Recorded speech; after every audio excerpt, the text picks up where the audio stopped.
The parable of the pipeline. नई अर्थव्यवस्था में अतिरिक्त आमदनी का अस्थायी स्रोत कैसे बनाएं? बर्क हेसेज, अंतर्राष्ट्रीय बेस्टसेलर ड्रीम बीज.com के लेखक। आप भी मिलेनियर बन सकते हैं। प्रिय पाठक, 100 साल पहले आम आदमी का मिलेनियर बनना लगभग असंभव था। 20वीं सदी के मोड़ पर जीवनशैली के इन आंकड़ों पर नज़र डालें। 1900 में अमेरिका में औसत वेतन 22 सेंट प्रति घंटे था। आम कर्मचारी हर साल $200 से $400 के बीच कमाता था, यानी गरीबी रेखा से काफ़ी कम। सिर्फ 6% अमेरिकी हाई स्कूल पास थे। औसत जीवन काल 47 साल था। सिर्फ 14% घरों में बाथटब था। अमेरिका में कुल 8000 कारें थीं और केवल 144 मील पक्की सड़कें थीं। प्रथम विश्व युद्ध तक औसत अमेरिकी परिवार अपनी 80% आमदनी रोटी, कपड़ा और मकान की बुनियादी आवश्यकताओं पर खर्च करता था। सारांश में कहें तो 100 साल पहले बुनियादी तौर पर दो ही आर्थिक वर्ग थे, अमीर और बाकी लोग। 10% परिवारों में से केवल एक ही उच्च वर्गीय या मध्य वर्गीय था। इसका मतलब है कि सन 1900 में अमेरिका में 90% लोग गरीब की श्रेणी में आते थे।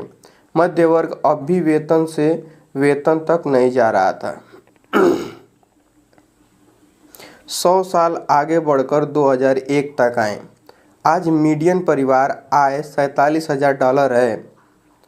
अमेरिका में जितने लोग हैं उससे ज़्यादा कारें हैं। ज़्यादातर परिवारों के पास कम से कम 2 टीवी हैं। औसत जीवन काल 75 साल है। आज हम लोगों के पास ज़्यादा डिस्पोजेबल यानी ज़रूरत से ज़्यादा आय है, ज़्यादा खाली समय है और करियर के पहले से ज़्यादा विकल्प हैं। लेकिन इसके बावजूद अमेरिका के 72 मिलियन परिवारों में से ज़्यादातर एक मासिक वेतन से दूसरे मासिक वेतन तक जी रहे हैं। पारिवारिक घर, कारों और फर्नीचर को हटा दें तो औसत परिवार के पास कोई संपत्ति नहीं है, शून्य संपत्ति। हालांकि पारिवारिक आमदनी बढ़ी है, लेकिन पारिवारिक कर्ज और काम के घंटे भी बढ़ गए हैं। इस तस्वीर में क्या गलत या क्या गड़बड़ है? क्या आप गलत सिस्टम में काम कर रहे हैं? इसमें गड़बड़ यह है कि बहुत सारे लोग गलत योजना पर चल रहे हैं। वे गलत सिस्टम से जुड़ गए हैं और उनके पास इस बात की बुनियादी समझ नहीं है कि दौलत कैसे बनाई और जोड़ी जाती है। मैं एक साहसिक कथन कहने जा रहा हूँ जिससे आपको सदमा लग सकता है, लेकिन यह पूरी तरह 16 आने सच है। सुनने के लिए तैयार हैं? लाग लपेट के बिना सीधे सीधे कहता हूँ, हकीकत यह है कि आज मिलेनियर बनना संयोग का नहीं, चयन का मामला है।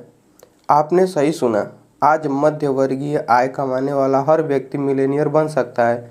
असंभव? कतई नहीं। दरअसल यह काफ़ी आसान है। आज अगर आप मिलेनियर बनना चाहते हैं तो आपको बस ये 3 कदम उठाने की ज़रूरत है। पहला, यह समझें कि दौलत कैसे बनाई और जोड़ी जाती है। दूसरा, दौलत बनाने के आजमाए हुए सिस्टम की नकल करें। तीसरा, यह काम निरंतर करते रहें। बस यही, सिर्फ ये 3 कदम उठाकर ही आम लोग $1 मिलियन की संपत्ति इकट्ठी कर सकते हैं और मिलेनियर बन सकते हैं। समझना, नकल करना और निरंतरता।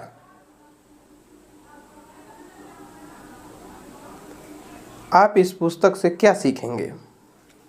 इस पुस्तक से आप आजमाई हुई रणनीतियाँ सीखेंगे। इन रणनीतियों का इस्तेमाल करके आम लोग अपने तथा अपने परिवार के लिए सच्ची वित्तीय स्वतंत्रता हासिल कर सकते हैं। इन रणनीतियों पर अमल करना आसान है। ये समय के इम्तिहान में भी खरी उतरी है और इनकी बदौलत पिछले 50 सालों में लाखों लोग मिलेनियर बने हैं। दोस्तों, मिलेनियर बनना अब खुशकिस्मती पर निर्भर नहीं करता। यह तो सिर्फ सीखने और दौलत बनाने की आजमाई हुई रणनीतियों के अनुसरण पर निर्भर करता है। बेस्ट सेलिंग पुस्तक द मिलेनियर नेक्स्ट डोर के अनुसार बहुसंख्यक मिलेनियर रॉकेफेलर या वांडरबिल्ट्स के वंशज नहीं हैं। 80% से ज़्यादा मिलेनियर सामान्य लोग हैं जिन्होंने अपनी दौलत एक ही पीढ़ी में इकट्ठी की है। इस बारे में सोचें, 80% से ज़्यादा मिलेनियर सामान्य लोग हैं। यह आंकड़ा मेरी कही हुई बात को साबित करता है। आज मिलेनियर बनना संयोग का नहीं, चयन का मामला है। इस पुस्तक का लक्ष्य आपको वे रणनीतियाँ सिखाना है जिनका इस्तेमाल करके दौलतमंद लोगों ने दौलत बनाई और इकट्ठी की है। पहले इन रणनीतियों का इस्तेमाल केवल विशेषाधिकार वाले चंद लोग ही कर सकते थे। अगर आपको सन 1900 में ये रणनीतियाँ पता भी होती तो भी आप उनका इस्तेमाल नहीं कर सकते थे। उनका लाभ लेने के लिए आपके पास संभवतः नगद, पैसे या उचित संपर्क नहीं होते। आज वह बात नहीं है, आज स्थिति बदल चुकी है। आज बेहतर प्रौद्योगिकी की बदौलत, मध्यवर्गीय वेतन बढ़ने की बदौलत और ई कंपाउंडिंग यानी ई चक्रवृद्धि नामक नवाचारी बिजनेस मॉडल की बदौलत हाई स्कूल या उससे ज़्यादा की शिक्षा वाला लगभग कोई भी मध्यवर्गीय व्यक्ति अपने धन, समय और संबंधों की लिवरेजिंग करके व्यक्तिगत व वित्तीय स्वतंत्रता हासिल कर सकता है। इस पुस्तक में बताई रणनीतियों का अनुसरण करके आप भी मिलेनियर बन सकते हैं। मिलेनियर क्लब में आपका स्वागत है। भवदीय Burke Hedges. The parable of the pipeline. हर उस व्यक्ति को जिसके पास पाइपलाइन बनाने की बुद्धिमत्ता है और यह ज्ञान दूसरों को देने की इच्छा है। आभार। जब मैं डॉक्टर स्टीव प्राइस के बारे में सोचता हूँ तो अनुशासन, संकल्प, एकाग्रता और धैर्य वे शब्द हैं जो दिमाग में आते हैं। वे इन पांडुलिपि की सफल पूर्णता की रीढ़ थे। स्टीव, आप बेहद गुणी हैं और किसी प्रोजेक्ट को शुरू से अंत तक पूरा देखने के लिए समर्पित भी हैं। मैं आपकी कोटि कोटि प्रशंसा करता हूं और मेरी निगाह में आप अनमोल साझेदार हैं। मैं INTI पब्लिशिंग की अध्यक्ष कैथरीन ग्लोवर का सदैव ऋणी कृतज्ञ हूँ। कैथरीन असाधारण लीडर हैं। इस पुस्तक के सृजन और विकास के दौरान उनका विवरणों पर ध्यान व राय अमूल्य थे। मैं आसानी से पढ़ने वाला लेआउट तैयार करने वाली डोना मॉरिसन के असाधारण काम के लिए उन्हें धन्यवाद देना चाहता हूँ। डोना, आपके साथ काम करना हमेशा आनंददायक होता है। लीज चेरी और उनकी सृजनात्मक टीम को अद्भुत कवर डिज़ाइन के लिए बहुत बहुत धन्यवाद। चेरी डिज़ाइन ने अतिरिक्त आय की ज़बरदस्त शक्ति संप्रेषित करने में छक्का मारा है। टीम INTI के प्रत्येक सदस्य को धन्यवाद दिए बिना यह आभार पूरा नहीं होगा। सैंडी लॉरेंजन INIT के कामकाज को किसी स्विस घड़ी की तरह चलाती है। डी गैरेंट ने उद्योग की 5 सबसे अच्छी वेबसाइट बनाई है तथा उनका प्रबंध करते हैं। सिंडी हाज न सिर्फ वेयरहाउस को कार्यकुशलता से चलाती हैं बल्कि यह काम हमेशा मुस्कुरा कर करती हैं। CFO ज्वेल पैरेगो कंप्यूटर विशेषज्ञ हैं और अकाउंटिंग की उस्ताद भी। ज्वेल, हम आपके बिना क्या करेंगे।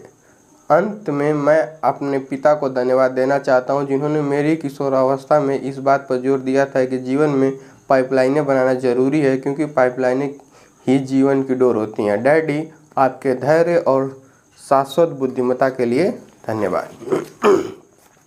बर्क हैसेज की डेस्क से आपकी पाइपलाइनें आपके जीवन की डोर हैं। मेरे पिताजी 25 साल पहले गुजर गए थे, लेकिन आज भी मुझे उनके साथ शाम को खेले गए शतरंज के मैच इतनी अच्छी तरह याद हैं मानो वे कल की ही बात हो। मुझे याद है कि इक्वाडोर के तट पर हमारे बीच हाउस के बरामदे में प्रशांत महासागर का नज़ारा दिखता था और मैं वहाँ शतरंज की बिसात बिछाने में पिताजी की मदद करता था। मुझे याद है कि मैं सफ़ेद बालुई तट पर लहरों को बिखेरते देखता था। मुझे याद है कि नमकीन पानी की धुंध पर गुड़हल की खुशबू तैरती रहती थी। मुझे याद है कि मैं नरम पीले सूरज को भूरे क्षितिज के नीचे डूबते देखता था। हम अंधेरा होने तक शतरंज खेलते थे। पिताजी बोलते थे, मैं सुनता था। मुझे याद है क्षितिज को निहारते वक्त उन्होंने कई बार यह वाक्य बोला था, कभी किसी चीज़ को अस्थायी मानकर न चलें। एक ही दिन में राजा से रंक, कभी किसी चीज़ को अस्थायी मानकर न चलें। पिताजी 1959 का जिक्र कर रहे थे जब कास्त्रो ने क्यूबा पर कब्जा किया था। इस क्रांति से पहले पिताजी क्यूबा के सबसे अमीर लोगों में गिने जाते थे। टाइम पत्रिका के एक लेख के अनुसार पिताजी की नेटवर्थ $20 मिलियन से ज़्यादा थी, जो आज के डॉलरों से डॉलरों में कम से कम 200 मिलियन डॉलर होगी। वे 12 अलग अलग व्यवसायों के मालिक थे, जिनमें कपास की मिल, रिटेल स्टोर, टेक्सटाइल मिल, रसायन बनाने वाला कारखाना और कमर्शियल रियल एस्टेट शामिल थे।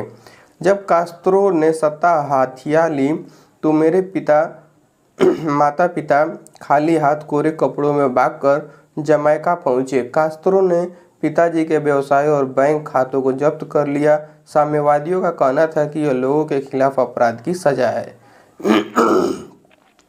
पिताजी का एकमात्र अपराध यह था कि वे सफल थे और फिर उस सफलता को अस्थायी मानकर चले थे। अतीत को देखने पर यह स्पष्ट नजर आता है कि उन्हें अपनी कुछ संपत्तियां देश के बाहर पहुंचा देनी चाहिए थी, लेकिन उन्होंने ऐसा इसलिए नहीं किया क्योंकि वे यह मानकर चल रहे थे कि कास्त्रो कभी सरकार नहीं गिरा पाएंगे। पिताजी का अंदाजा गलत निकला और उन्हें अपनी दौलत गंवाकर इसकी कीमत चुकानी पड़ी। पाइपलाइनों की चेतावनी। पिताजी ने दोबारा दौलत बनाने की पूरी कोशिश की, लेकिन बुरी अर्थव्यवस्था और रोगी हृदय ने उनकी वापसी नहीं होने दी।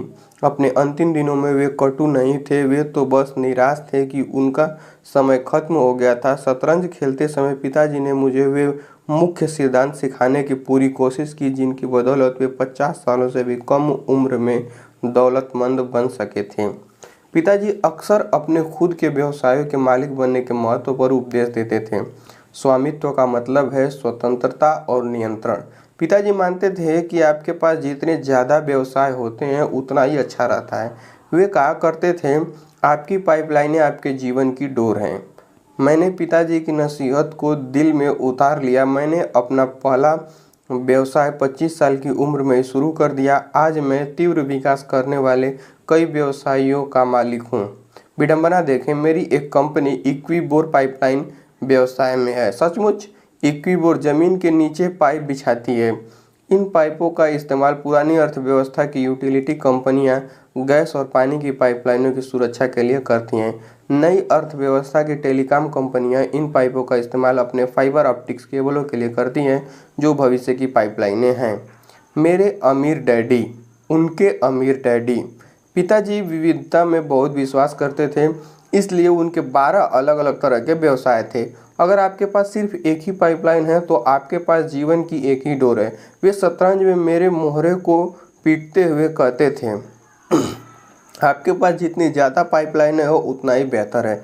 कुछ महीने पहले मैंने रॉबर्ट कियोसाकी का एक ऑडियो टेप देखा, what my rich dad taught me about investing. इसमें कियोसाकी ने 2 युवकों की छोटी सी कहानी बताई है। इन युवकों को 1 मील दूर की झील से उनके गांव तक पानी पहुंचाने की नौकरी मिली। पानी ले जाने के लिए एक युवक ने बाल्टियों का इस्तेमाल किया, दूसरे युवक ने पाइपलाइन बना ली। लंबे समय में पाइपलाइन बनाने वाला युवक बाल्टी ढोने वाले युवक से ज़्यादा सफल हुआ। कियोसाकी का ऑडियो सुनकर मुझे वे सबक याद आ गए जो पिताजी ने मुझे 25 साल पहले सिखाए थे। उस शाम घर पहुंचकर मैंने एक नई पुस्तक के लिए 10 पेज के नोट्स लिख डाले।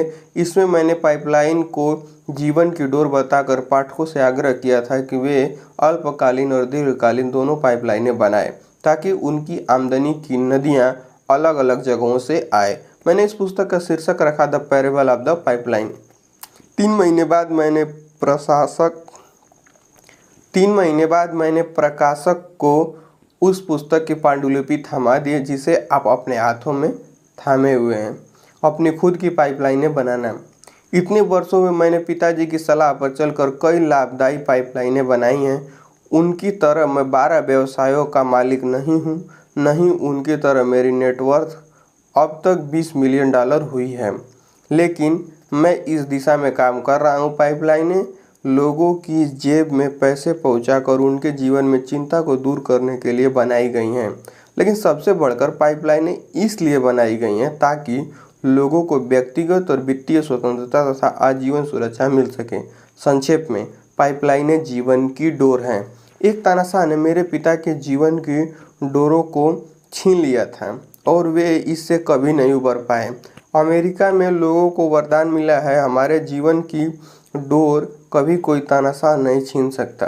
सिर्फ हम ही खुद से जीवन की डोर छीन सकते हैं। कैसे? उन्हें बनाने के कदम नहीं उठाकर। मेरे पिताजी के जीवन से सबक लें। यह मानकर न चलें कि आने वाला कल भी आज जैसा ही होगा, क्योंकि यह नहीं होगा। एकमात्र सुरक्षा पाइपलाइन की सुरक्षा है। मैं आपसे आग्रह करता हूं कि आप आज ही अपनी पाइपलाइनें बनाना शुरू कर दें, ताकि आने वाले कल में आपके पास आपके जीवन की डोर रहे। प्रस्तावना 1801 मध्य इटली की घाटी। यह सन 1801 की बात है। इटली के एक छोटे से गांव में पाब्लो और ब्रूनो नाम के दो महत्वाकांक्षी युवक कजिन अगल बगल में रहते थे। दोनों पक्के दोस्त थे और बड़े सपने देखते थे। वे लगातार बातें करते थे कि किसी दिन किसी न किसी तरह वे गांव के सबसे अमीर आदमी बन जाएंगे। वे दोनों ही प्रतिभाशाली भी थे और मेहनती भी। उन्हें तो बस एक अवसर की जरूरत थी। एक दिन उन्हें वो अवसर मिल गया। गांव वालों ने दो आदमियों को नियुक्त करने का निर्णय लिया, जो नज़दीक की नदी से पानी लाकर शहर के चौक के हौज में डालें। यह नौकरी पाब्लो और ब्रूनो को मिल गई। दोनों ने एक एक बाल्टी पकड़ी और नदी की तरफ चल दिए। शाम तक उन्होंने शहर के हौज को लबालब भर दिया था। गांव के मुखिया ने उन्हें पानी की हर बाल्टी के लिए एक एक पेनी का भुगतान किया। हमारा सपना सच हो गया, ब्रूनो चिल्लाया। मुझे अपनी खुशकिस्मती पर यकीन नहीं हो रहा है। लेकिन पाब्लो को इतना यकीन नहीं था। भारी बाल्टियां ढोने की वजह से उनकी पीठ में दर्द हो रहा था और उसके हाथों में छाले पड़ गए थे। अगली सुबह फिर उन्हें ढोने की बात सोचकर ही उसे दहशत हो रही थी। उसने संकल्प लिया कि वह नदी से गांव तक पानी लाने का कोई ज़्यादा अच्छा उपाय सोचेगा। पाब्लो बना पाइपलाइन पुरुष।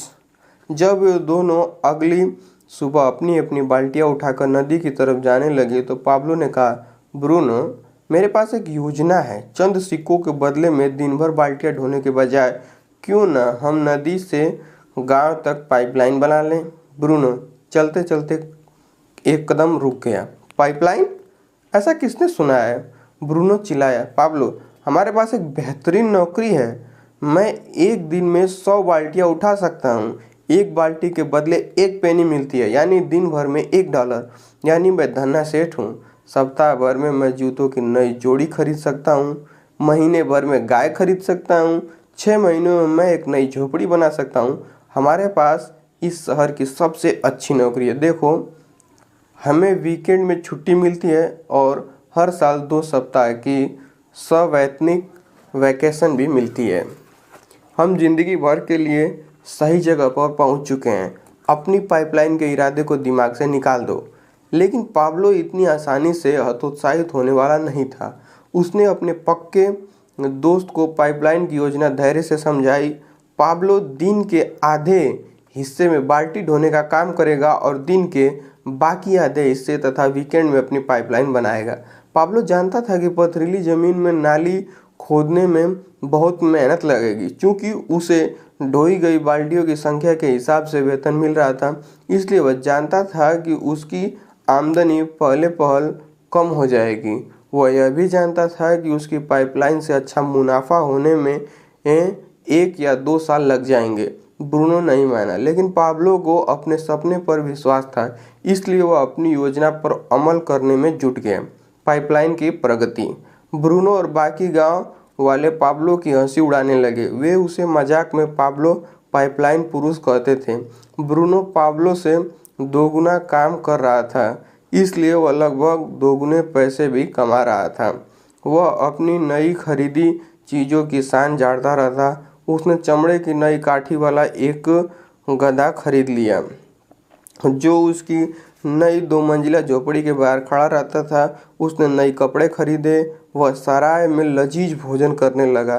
गांव वाले उसे मिस्टर ब्रूनो कहते थे और जब वह शराब खाने मौजूद सभी लोगों को अपनी तरफ से एक गिलास शराब पिलाता था तो वे सभी उसकी तारीफों के पुल बांधते थे और उसके मजाक पर जमकर हंसते थे।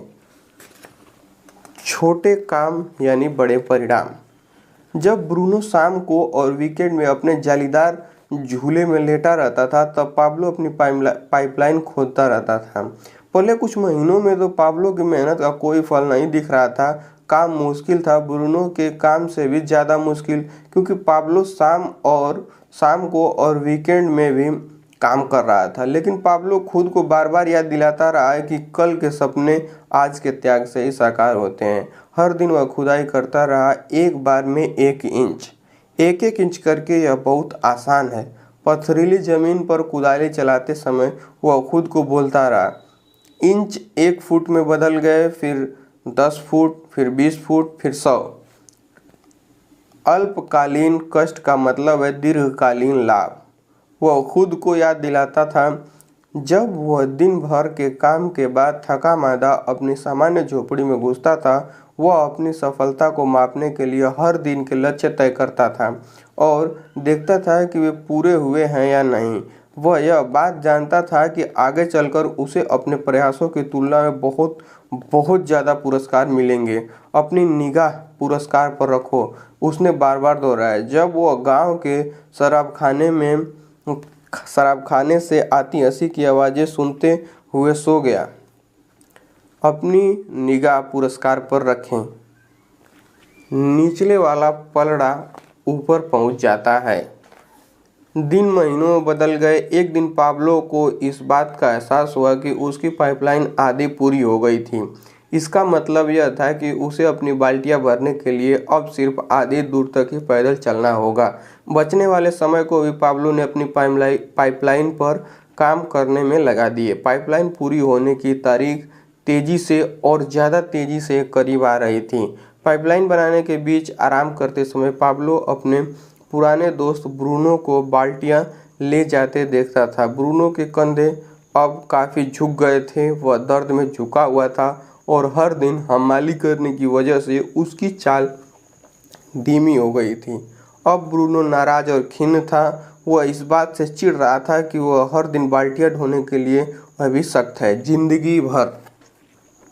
अब वो अपने जालीदार झूले में कम समय बिताता था और शराब खाने में ज़्यादा समय बिताता था।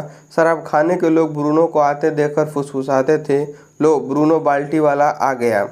फिर जब शहर का अव्वल शराबी ब्रूनो की झुकी हुई मुद्रा और पैर घसीटकर चलने वाली चाल की नकल करता था तो सभी लोग खीखी करने लगते थे। अब ब्रूनो सबको अपनी तरफ से एक गिलास शराब नहीं पिलाता था, नहीं वह चुटकुले सुनाता था। अब तो वह खाली बोतलों से भरे अंधेरे कोने में अकेले बैठना पसंद करता था। आखिरकार पाब्लो का बड़ा दिन आ गया।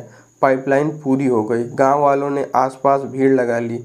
जब पानी पाइपलाइन से बहता हुआ गांव के हौज में आ गया, अब गांव के पास ताज़े पानी की अस्थायी आपूर्ति हो चुकी थी, इसलिए आसपास के इलाके के लोग उस गांव में आकर बसने लगे और इसका विकास हुआ तथा यह समृद्ध हुआ। एक बार जब पाइपलाइन पूरी हो गई तो पाब्लो को बाल्टियां ढोकर पानी लाने की कोई ज़रूरत नहीं रह गई। पानी बहता रहता था, चाहे वह काम करे या न करे। यह तब भी बहता रहता था जब वह खाना खाता था, यह तब भी बहता रहता था जब वह सोता था, यह वीकेंड पर भी बहता रहता था जब वह खेलता था। गांव में जितना ज़्यादा पानी बहकर आता था उतना ही ज़्यादा पैसा बहकर पाब्लो की जेब में आ जाता था। पाइपलाइन वाला पाब्लो अब चमत्कारी पाब्लो के नाम से मशहूर हो गया। नेताओं ने उसकी दूरदृष्टि की प्रशंसा की और उससे मेयर का चुनाव लड़ने को कहा, लेकिन पाब्लो समझता था कि उसने जो किया था वह चमत्कार नहीं था, यह तो एक बहुत बड़े सपने का सिर्फ पहला चरण था। देखिए, पाब्लो के पास ऐसी योजनाएं थी जो उसके गांव से बहुत बहुत आगे तक जाती थी। पाब्लो की योजना पूरे संसार में पाइपलाइनें बनाने की थी। मदद के लिए अपने मित्र को नियुक्त करना। पाइपलाइन आने की वजह से ब्रूनो बाल्टी वाले का काम ठप हो गया। पाब्लो को दुख होता था जब वो अपने पुराने दोस्त को शराब खाने में मुफ्त शराब के लिए भीख मांगते देखता था। इसलिए पाब्लो ने ब्रूनो के साथ एक मुलाकात तय की। ब्रूनो, मैं यहाँ तुम्हारी मदद मांगने आया हूँ। ब्रूनो ने अपने झुके हुए कंधे सीधे किए और उसकी काली आंखें सिकुड़ गईं। उसने फुफकारते हुए कहा, मेरा मजाक मत उड़ाओ। पाब्लो ने कहा, मैं यहाँ शान झाड़ने नहीं आया हूँ, मैं तो तुम्हें एक बेहतरीन कारोबारी अवसर देने आया हूँ। मेरी पहली पाइपलाइन पूरी करने में मुझे 2 साल से ज़्यादा लग गए, लेकिन इन 2 सालों में मैंने बहुत कुछ सीखा है। मैं जानता हूँ कि किन औजारों का इस्तेमाल करना है, कहाँ खोदना है, कैसे पाइपलाइन बिछानी है। रास्ते में चलते चलते मैंने नोट्स लिए हैं और एक ऐसा सिस्टम तैयार किया है जिससे मैं एक और पाइपलाइन बना सकता हूँ, और फिर एक और एक और। मैं अकेला ही 1 साल में पाइपलाइन बना सकता हूँ, लेकिन यह मेरे समय का सर्वश्रेष्ठ उपयोग नहीं होगा। मेरी योजना यह है कि मैं तुम्हें और दूसरों को यह सिखा दूँ कि पाइपलाइन कैसे बनानी है, और इसके बाद तुम दूसरों को सिखाना, और हम में से हर व्यक्ति दूसरों को सिखाएगा जब तक कि इस इलाके के हर गांव में पाइपलाइन न पहुंच जाए, फिर देश के हर गांव में एक पाइपलाइन न पहुंच जाए, और अंततः पूरे संसार के हर गांव में एक पाइपलाइन न पहुंच जाए। जरा सोचो, पाब्लो ने आगे कहा, हम उन पाइपलाइनों से गुजरने वाले 1 गैलन पानी के बदले में थोड़े पैसे ले सकते हैं। पाइपलाइनों से जितना ज़्यादा पानी बहेगा, हमारी जेब में भी उतना ही ज़्यादा पैसा बहकर आ जाएगा। मैंने जो पाइपलाइन बनाई है वह सपने का अंत नहीं है, यह तो सिर्फ शुरुआत है।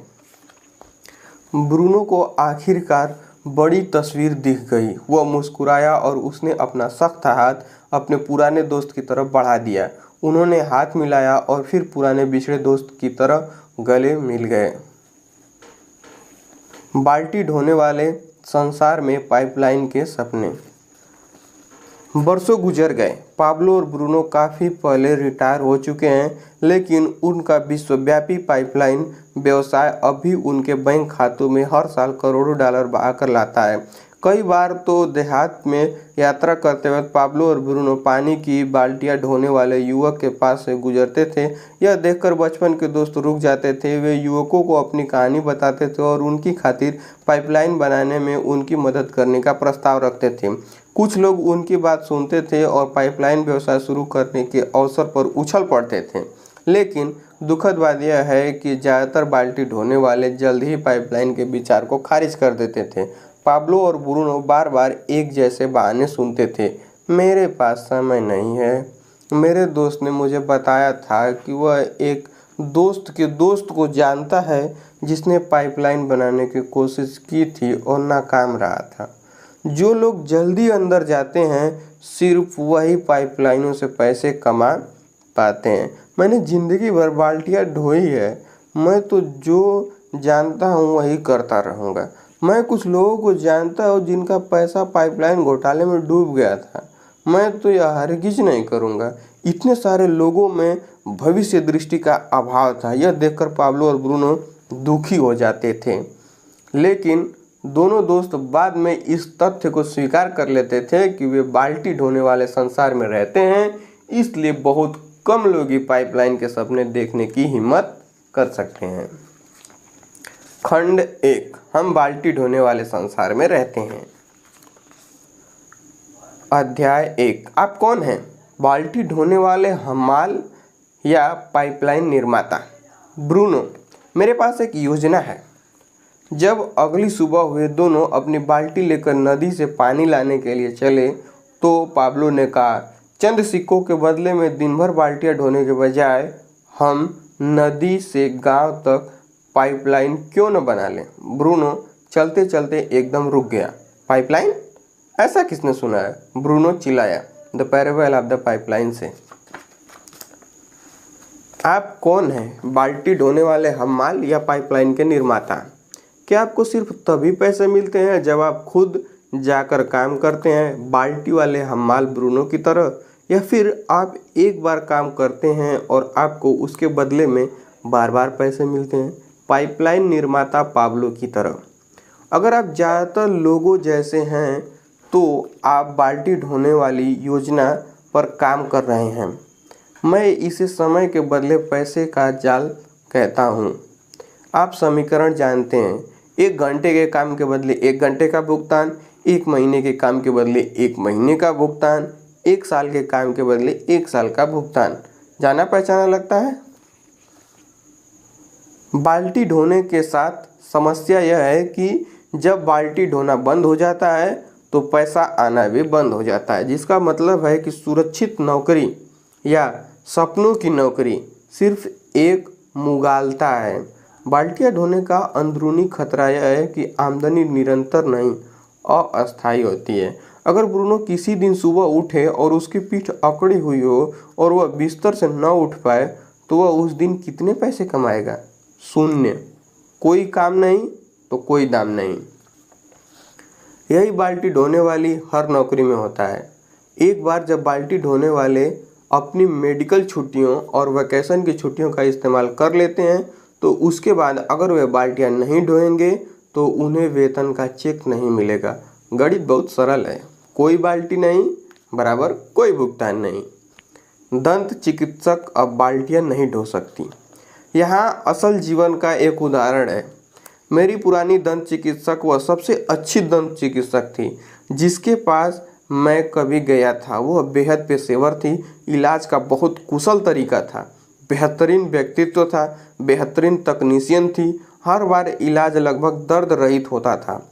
इसके अलावा वह अपने काम से प्यार करती थी और अपने काम के घंटे खुद तय करती थी। उसका क्लिनिक सप्ताह में केवल 3 ही दिन खुलता था ताकि वह अपने परिवार के साथ 4 दिनों का वीकेंड बिता सके। वह जिस काम से प्यार करती थी उसे सप्ताह में 3 दिन करके वह साल भर में $1,00,000 से ज़्यादा कमा लेती थी। यह बाल्टी ढोने वाले हमालों की सपनों की नौकरी थी, बशर्ते ऐसी कोई चीज़ कभी हो सकती हो। एक समस्या, 40 की उम्र से पहले उसे हाथों में गठिया रोग हो गया जिस वजह से वह दंत चिकित्सा नहीं कर सकती थी। आज वह एक स्थानीय यूनिवर्सिटी में पढ़ाती है और वह दंत चिकित्सक के रूप में जितना कमाती थी उसका सिर्फ 1/3 कमा रही है।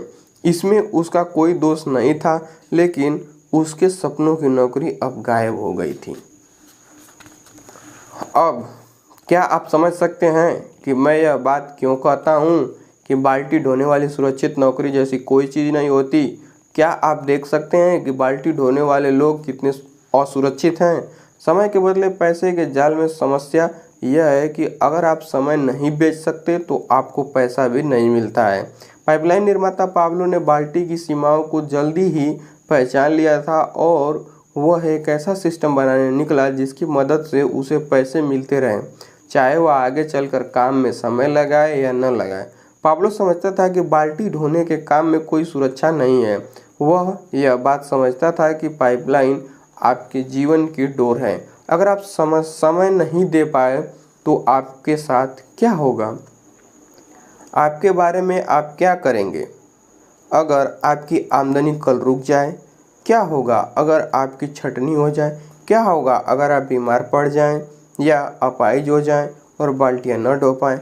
क्या होगा अगर कोई आपातकालीन बीमारी आपकी बचत खा जाए? क्या होगा अगर भविष्य के लिए रखी आपकी जमा पूंजी रातों रात गायब हो जाए?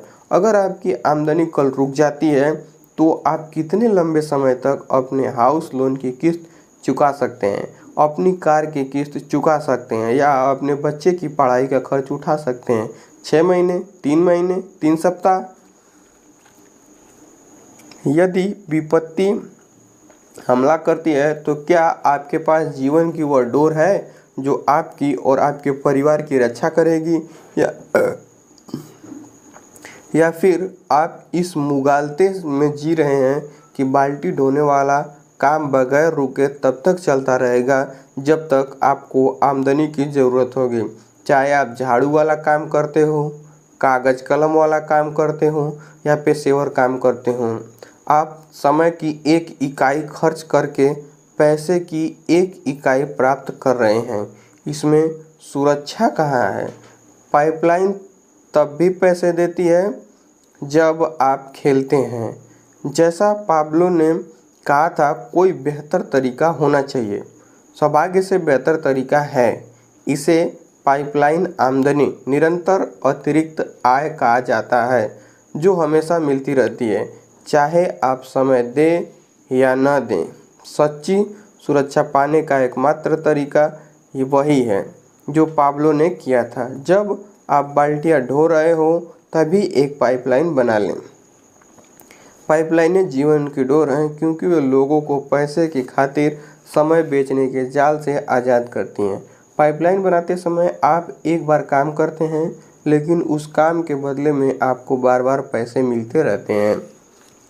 पाइपलाइनों हर समय खुली रहती हैं, यानी 24/7 365 दिन इसका मतलब है कि पाइपलाइनें आपको आपकी जेब में तब भी पैसे डालती हैं जब आप सोए हों, या जब आप खेल रहे हों, या जब आप रिटायर हो चुके हों, या जब आप बीमार हों, अपाहिज हों और काम न कर सकते हों, या आपातकालीन स्थितियों में यह अतिरिक्त आमदनी की शक्ति है।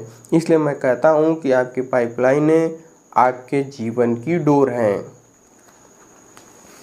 अध्याय 2, हम बाल्टी ढोने वाले संसार में रहते हैं। पाब्लो, हमारे पास एक बेहतरीन नौकरी है। मैं एक दिन में 100 बाल्टियाँ उठा सकता हूँ। एक बाल्टी के बदले 1 पेनी मिलती है, यानी दिन भर में $1। यानी मैं धन्ना सेठ हूँ। सप्ताह भर में मैं जूतों की नई जोड़ी खरीद सकता हूँ, महीने भर में गाय खरीद सकता हूँ, 6 महीनों में मैं एक नई झोपड़ी बना सकता हूँ। हमारे पास इस शहर की सबसे अच्छी नौकरी है। देखो, हमें वीकेंड में छुट्टी मिलती है और हर साल 2 सप्ताह की सवैतनिक वैकेशन भी मिलती है। हम जिंदगी भर के लिए सही जगह पर पहुंच चुके हैं। अपनी पाइपलाइन के इरादे को दिमाग से निकाल दो। The parable of the pipeline से। एक डॉक्टर अपनी 4 साल की बेटी को डे केयर सेंटर छोड़ने जा रहा था। उसका स्टेथोस्कोप कार की सीट पर पड़ा था। बेटी उसे उठाकर खेलने लगी। डॉक्टर ने मन में सोचा, मेरी बेटी मेरे नक्शे कदम पर चलना चाहती है। यह मेरे जीवन का सबसे गर्वीला पल है। बच्ची ने स्टेथोस्कोप अपनी गर्दन में लपेटा और सेंसर को अपने सामने माइक की तरह पकड़ लिया। मैकडॉनल्ड में आपका स्वागत है। क्या मैं आपका ऑर्डर ले सकती हूँ? यह रोचक कहानी यह बताती है कि हम बाल्टी ढोने वाले कामों की तरफ क्यों झुकते हैं।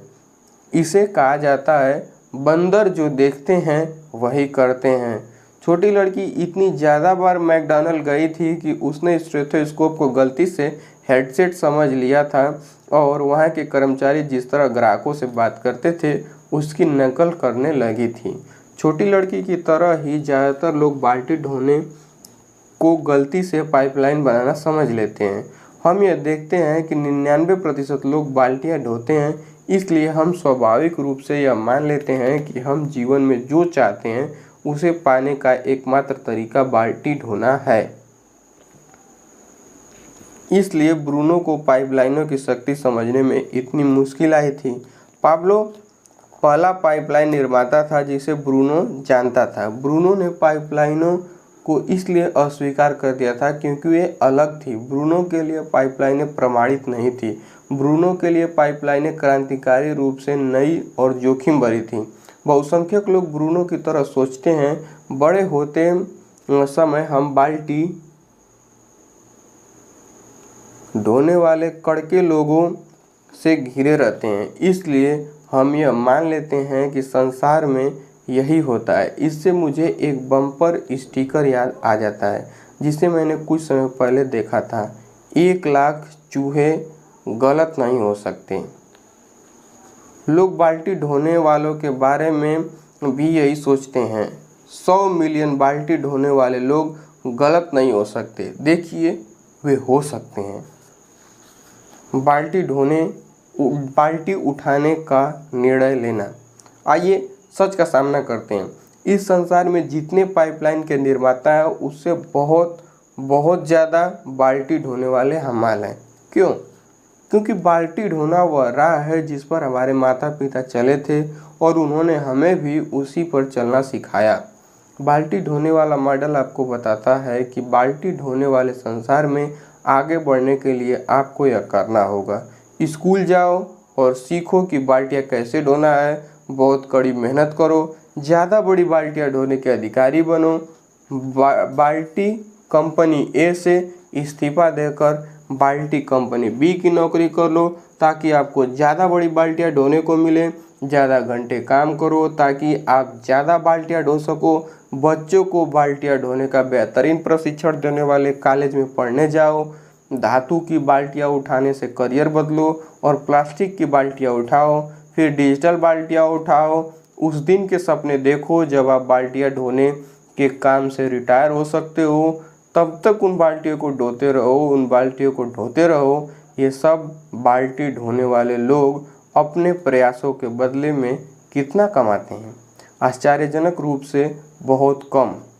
परेड मैगजीन के लोग कितना कमाते हैं? वार्षिक सर्वे के अनुसार अमेरिका का औसत कर्मचारी साल में $28,500 कमाता है। लगभग 20% टैक्स घटा दें तो जीवन यापन के लिए $22,500 बचते हैं। आइए सच का सामना करते हैं।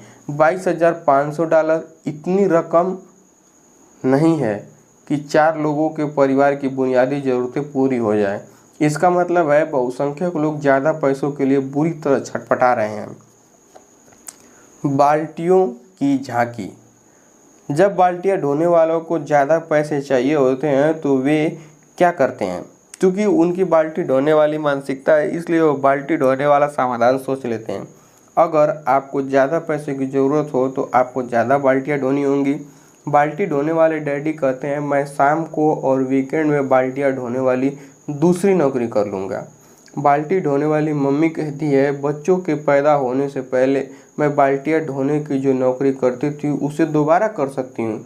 बाल्टियाँ ढोने वाले मम्मी डैडी गुजारा करते हैं, बच्चे स्कूल के बाद और गर्मियों में बाल्टियाँ ढोने का काम कर सकते हैं और यही वे करते हैं। परिणाम, आज उत्तर अमेरिका के लोग संसार में सबसे लंबे घंटे काम करते हैं, काम के दीवाने जापानियों से भी ज़्यादा। क्या ज़्यादा बाल्टियाँ ढोकर ज़्यादा पैसे कमाने की योजना कामयाब हो रही है? एक शब्द में, नहीं। यहाँ भावहीन कठोर तथ्य बताए जा रहे हैं। उपभोक्ता कर्ज रिकॉर्ड स्तर पर है। अमेरिका में मकान पर कर्ज पिछले 17 सालों में 4 गुने से ज़्यादा हो गए हैं। आज औसत परिवार के पास डिस्पोजेबल या प्रयोग के लिए उपलब्ध आमदनी में जो $1 होता है उस पर 95 सेंट का कर्ज है। परिवार के भरण पोषण के लिए काम करने वाली महिलाओं का अनुपात पिछले 20 सालों में 2 गुने से ज़्यादा हो गया है। यह 1980 में 19% था, जो आज बढ़कर 46% हो चुका है। बिल चुकाने के लिए ज़्यादा से ज़्यादा लोग अपनी सबसे बड़ी अकेली संपत्ति यानी उनके घर पर दूसरी और तीसरी मॉर्गेज ले रहे हैं। व्यक्तिगत तौर पर दिवालिया होने वालों की संख्या हर साल बढ़ती जा रही है। सन 2000 में यह आंकड़ा बढ़कर 14 लाख तक पहुंच गया है। हालांकि अर्थव्यवस्था में उछाल है। हेलो, इस चित्र में क्या गलत है? ज़्यादा बड़ी बाल्टियाँ ढोने की भ्रांति। बाल्टियाँ ढोने वाले तर्क देते हैं कि ज़्यादा बड़ी बाल्टियों का मतलब है ज़्यादा वेतन। इसलिए बाल्टियाँ ढोने वाले खुद से कहते हैं कि अगर उन्हें ज़्यादा बड़ी बाल्टियाँ ढोने की नौकरी मिल जाए तो सब कुछ ठीक हो जाएगा। बाल्टियाँ उठाने वाले हमेशा सोचते रहते हैं कि बाल्टियाँ ढोने वाले दूसरे लोग कितना ज़्यादा कमाते हैं। US bureau of labour statistics सैकड़ों अलग अलग पेशों के प्रति घंटे आमदनी के आंकड़े बताता है। दूसरी नौकरियों की तुलना में आपका प्रति घंटे का वेतन कैसा है? प्रति घंटा वेतन US bureau of labour statistics से।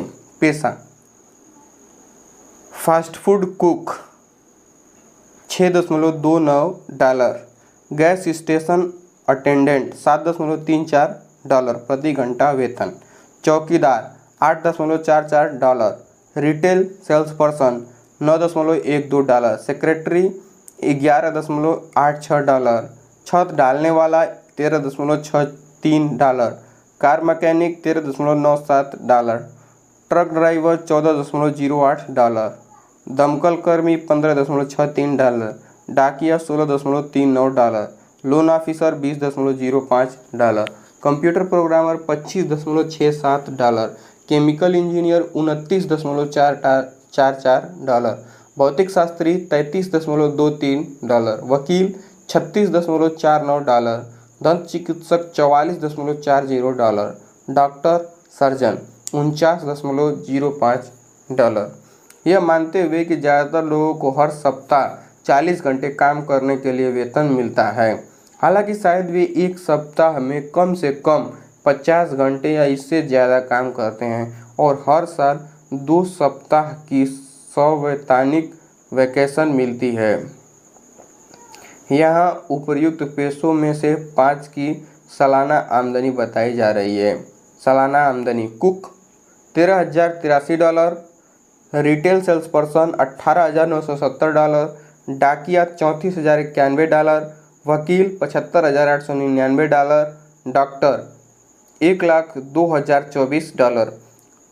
अब अगर आप कुक होते या रिटेल सेल्स पर्सन होते या डाकिया होते तो आप किसी वकील या डॉक्टर की सालाना आमदनी को देखकर यह सोच सकते थे, वाह, अगर मैं हर साल इतने पैसे कमाता तो मैं वित्तीय दृष्टि से स्वतंत्र हो जाता।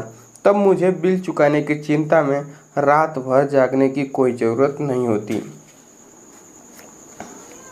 सच है, डॉक्टर की बाल्टी कुक की बाल्टी से बहुत बड़ी है, लगभग 10 गुना बड़ी। लेकिन इसका यह मतलब नहीं है कि डॉक्टर वित्तीय दृष्टि से स्वतंत्र है। वह भी बाल्टी ढोने वाली नौकरी पर उतना ही निर्भर है जितना कि कुक या डाकिया। क्यों? सरल है।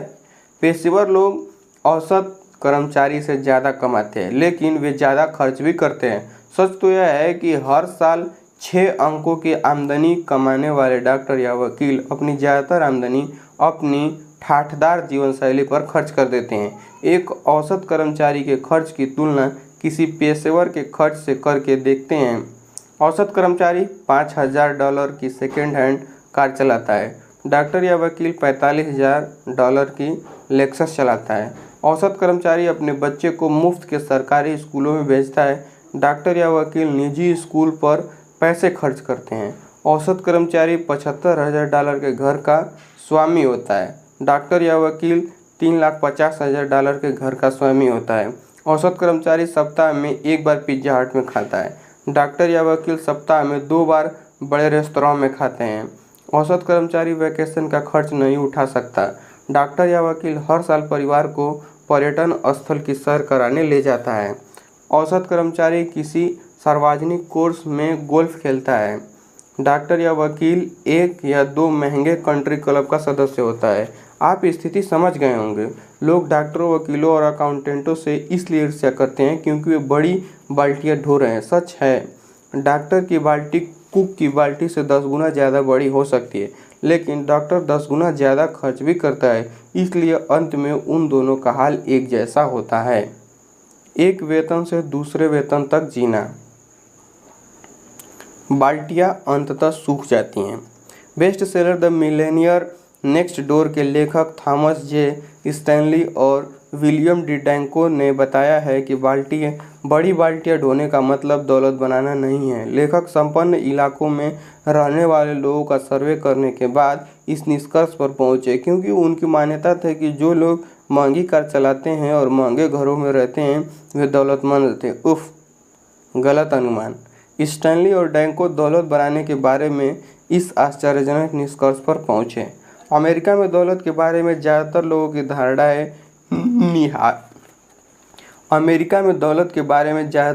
धारणाएं निहायत ही गलत हैं। दौलत का मतलब आमदनी नहीं। अगर आप हर साल अच्छी आमदनी कमाते हैं और उसे पूरी खर्च कर देते हैं तो आप ज़्यादा दौलतमंद नहीं बन रहे हैं। आप तो बस शान से जी रहे हैं। दौलत वह नहीं है जिसे आप खर्च करते हैं, दौलत तो वह है जिसे आप संचित करते हैं। आप दौलतमंद कैसे बनते हैं? ज़्यादातर लोगों ने इसे भी गलत समझ लिया है। यह किस्मत या विरासत या ऊंची उपाधि या बुद्धि नहीं है जिसकी बदौलत लोग दौलत इकट्ठी करने में सक्षम बनते हैं। इसके बजाय ज़्यादातर मामलों में दौलत कड़ी मेहनत, लगन, योजना और सबसे बढ़कर आत्म अनुशासन की जीवनशैली का परिणाम होती है। दूसरे शब्दों में, बाल्टियाँ चाहे कितनी ही बड़ी क्यों न हो, वे अंततः सूख जाएंगी।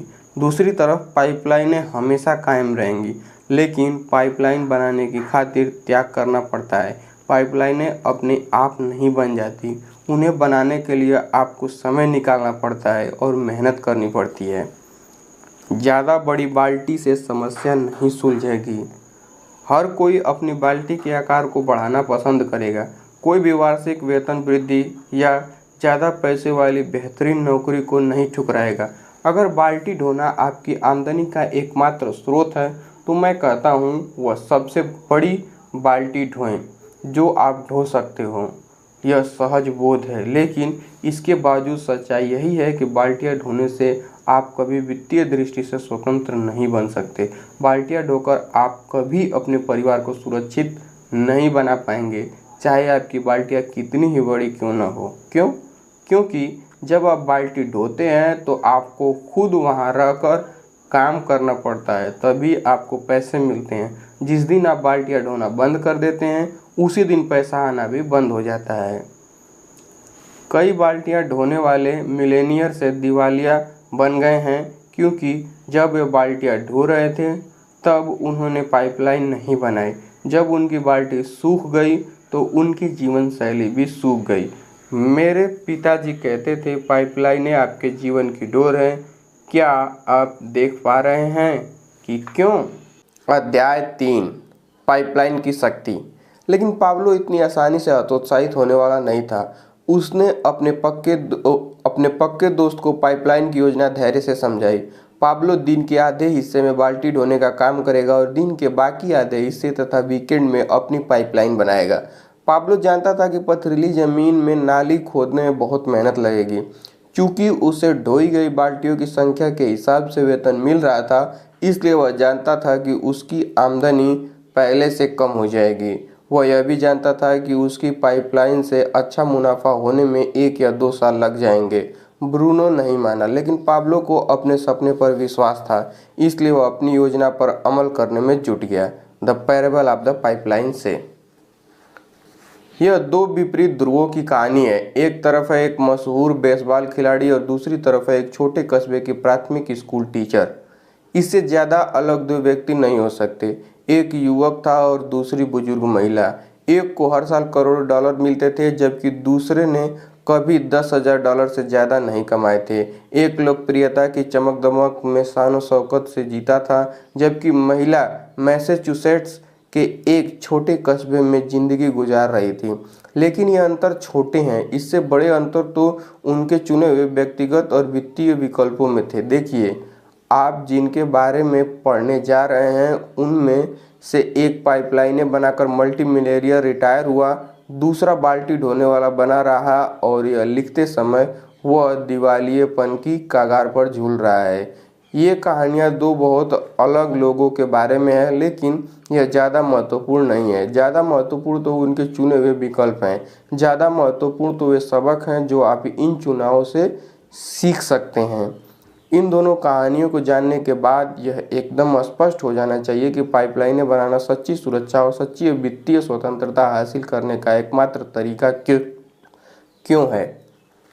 बेसबॉल खिलाड़ी की महागाथा। आइए मशहूर बेसबॉल खिलाड़ी की कहानी से शुरुआत करते हैं। लंबे समय तक इस प्रतिभाशाली खिलाड़ी ने कुछ बुरे विकल्प चुने, व्यक्तिगत भी और वित्तीय भी। उसके व्यक्तिगत चुनाव का परिणाम स्पष्ट था, टूटा हुआ वैवाहिक संबंध, शराबखोरी की लत और नशे की लत। यह अपने आप में पर्याप्त बुरा है, लेकिन उसके वित्तीय चुनाव भी उतने ही बुरे रहे हैं, क्योंकि आज की तारीख में वह अकड़का है। मुझे यकीन है कि आपने इस खिलाड़ी के बारे में सुना होगा। वह लगभग 20 साल से लोकप्रियता की चमक दमक में रह रहा है। उसका नाम है डेरिल स्ट्रॉबेरी। उसकी कहानी हमें आगाह करती है कि वित्तीय स्वतंत्रता हासिल करने के लिए हमें क्या नहीं करना चाहिए। डेरिल स्ट्रॉबेरी का लगभग आधा जीवन पेशेवर बेसबॉल खेलते खेलते गुजरा है। यह 38 वर्षीय आउटफील्डर किशोरावस्था में एक बड़ी लीग में खेलने लगा था और उसे तुरंत ही अगला टेड विलियम्स घोषित कर दिया गया था। स्ट्रॉबेरी ने अपने करियर में भारी दौलत कमाई, हर साल 2 से 5 मिलियन डॉलर के बीच, और यह तो सिर्फ बेसबॉल खेलने से होने वाली आमदनी थी। इसके अलावा विज्ञापनों, व्यक्तिगत उपस्थिति वाले कार्यक्रमों, भाषणों और ऑटोग्राफ दस्तखत के भी हर साल $2 मिलियन जोड़ लें। इस तरह कुल मिलाकर अपने 40वें जन्मदिन से पहले वह 50 से $100 मिलियन कमा चुका है। स्ट्रॉबेरी हमेशा नहीं खेलता है। इतने ज़्यादा पैसे कमाने वाले आदमी की पूरी ज़िंदगी शान शौकत से गुजरेगी, सही है? गलत है। एक स्थानीय अखबार में खबर छपी थी, स्ट्रॉबेरी के पास अपनी वर्तमान पत्नी कैरिस और उनके 3 बच्चों को सहारा देने के लिए कोई आमदनी या बचत नहीं है। $100 मिलियन कमाए और उसमें से कुछ भी नहीं बचाया। हुआ क्या था? उसने सब कुछ खर्च कर दिया था। महंगे मकान, महंगी कारें, कानूनी विवादों से रक्षा करने के लिए महंगे वकील, महंगा तलाक, नशे और शराब के महंगे पुनर्वास क्लिनिक। जब मैं यह लिख रहा हूँ तो स्ट्रॉबेरी को बेसबॉल खेलने से निलंबित कर दिया गया है। इसका मतलब है कि उसके पास कोई आमदनी नहीं आ रही है। जो एकमात्र चीज़ अब भी आ रही है, वे है बिल। और बिल हर दिन हर महीने उसी तरह लगातार आ रहे हैं जिस तरह मानसून में बारिश आती है। मिलेनियर कैसे बने? दूसरी कहानी का अंत काफ़ी अलग है। यह छोटे कस्बे में रहने वाली मार्गरेट ओ डानेल नामक टीचर की कहानी है। इस कहानी से यह साबित होता है कि बड़ी पाइपलाइनें बनाने के लिए आपको बड़ी बाल्टियां ढोने की ज़रूरत नहीं है। श्रीमती ओ डानेल ने 50 साल से ज़्यादा समय तक स्कूल में पढ़ाया। जब 70 की उम्र के बाद वह रिटायर हुई तो वह हर साल लगभग $8,500 कमा रही थी। लेकिन 100 वर्ष की उम्र में अपनी मृत्यु के समय वह 10 अलग अलग परोपकारी संस्थाओं को लगभग $2 मिलियन छोड़कर गई, जिसमें उनका चर्च, उनकी पढ़ाई कराने वाले स्कूल और बॉय स्काउट ट्रूप शामिल थे। $10,000 प्रति वर्ष से भी कम आमदनी वाली महिला इतनी भारी दौलत कैसे इकट्ठा कर सकती थी? आसान है।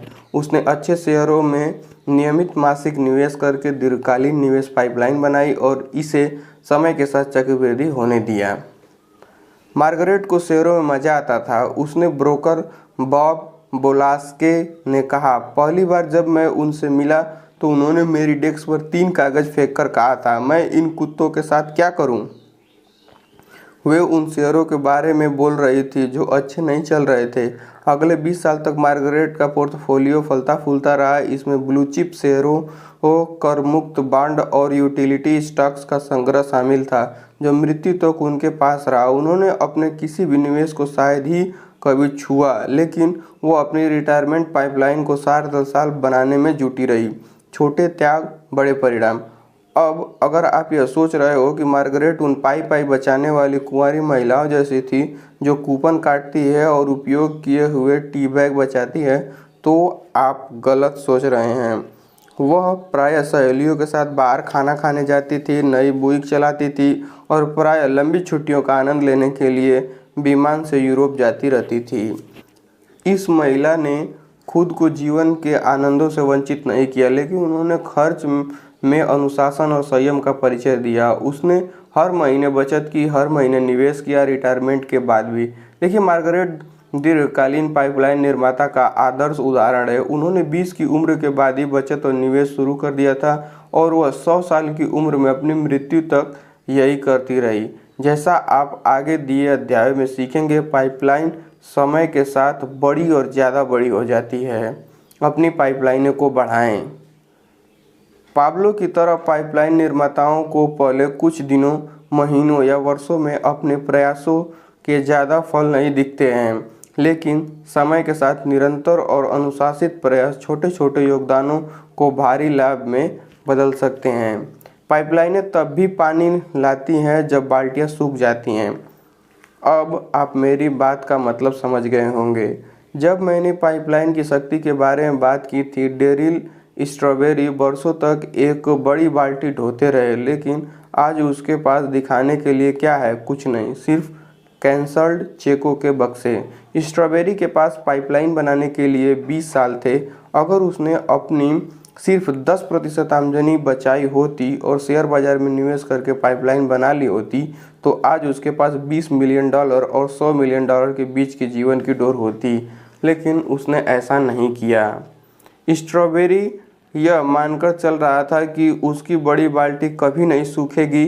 यह बहुत बड़ा मुगालता था, गलत धारणा थी। बाल्टियाँ खुद ब खुद नहीं भरती है, चाहे वे कितनी ही बड़ी क्यों न हो। इसलिए बाल्टी ढोने वालों को इसे दोबारा भरने के लिए नदी तक जाना होता है। जब वह ढोना छोड़ देता है, रिटायरमेंट की वजह से या बीमारी से या चोट से या दीर्घकालीन थकान की वजह से, तो बाल्टी सूखने लगती है। दूसरी ओर पाइपलाइनें बाल्टियों के सूखने के लंबे समय बाद भी मुनाफा देती रहती है। यह नियम बड़ी बाल्टी ढोने वालों के लिए भी उतना ही सच है जितना कि छोटी बाल्टी ढोने वालों के लिए है। जैसा मैंने कहा है, बाल्टी का आकार महत्वपूर्ण नहीं होता है। बड़ी बाल्टी वाले लोगों में ज़्यादा खर्च करने की प्रवृत्ति होती है। वित्तीय स्वतंत्रता की कुंजी यह है कि पाइपलाइन निर्माता की मानसिकता अपनाएं और फिर अपनी पाइपलाइन योजना पर काम करें। बाल्टी जितनी ज़्यादा छोटी होती है, पाइपलाइन की ज़रूरत उतनी ही ज़्यादा होती है।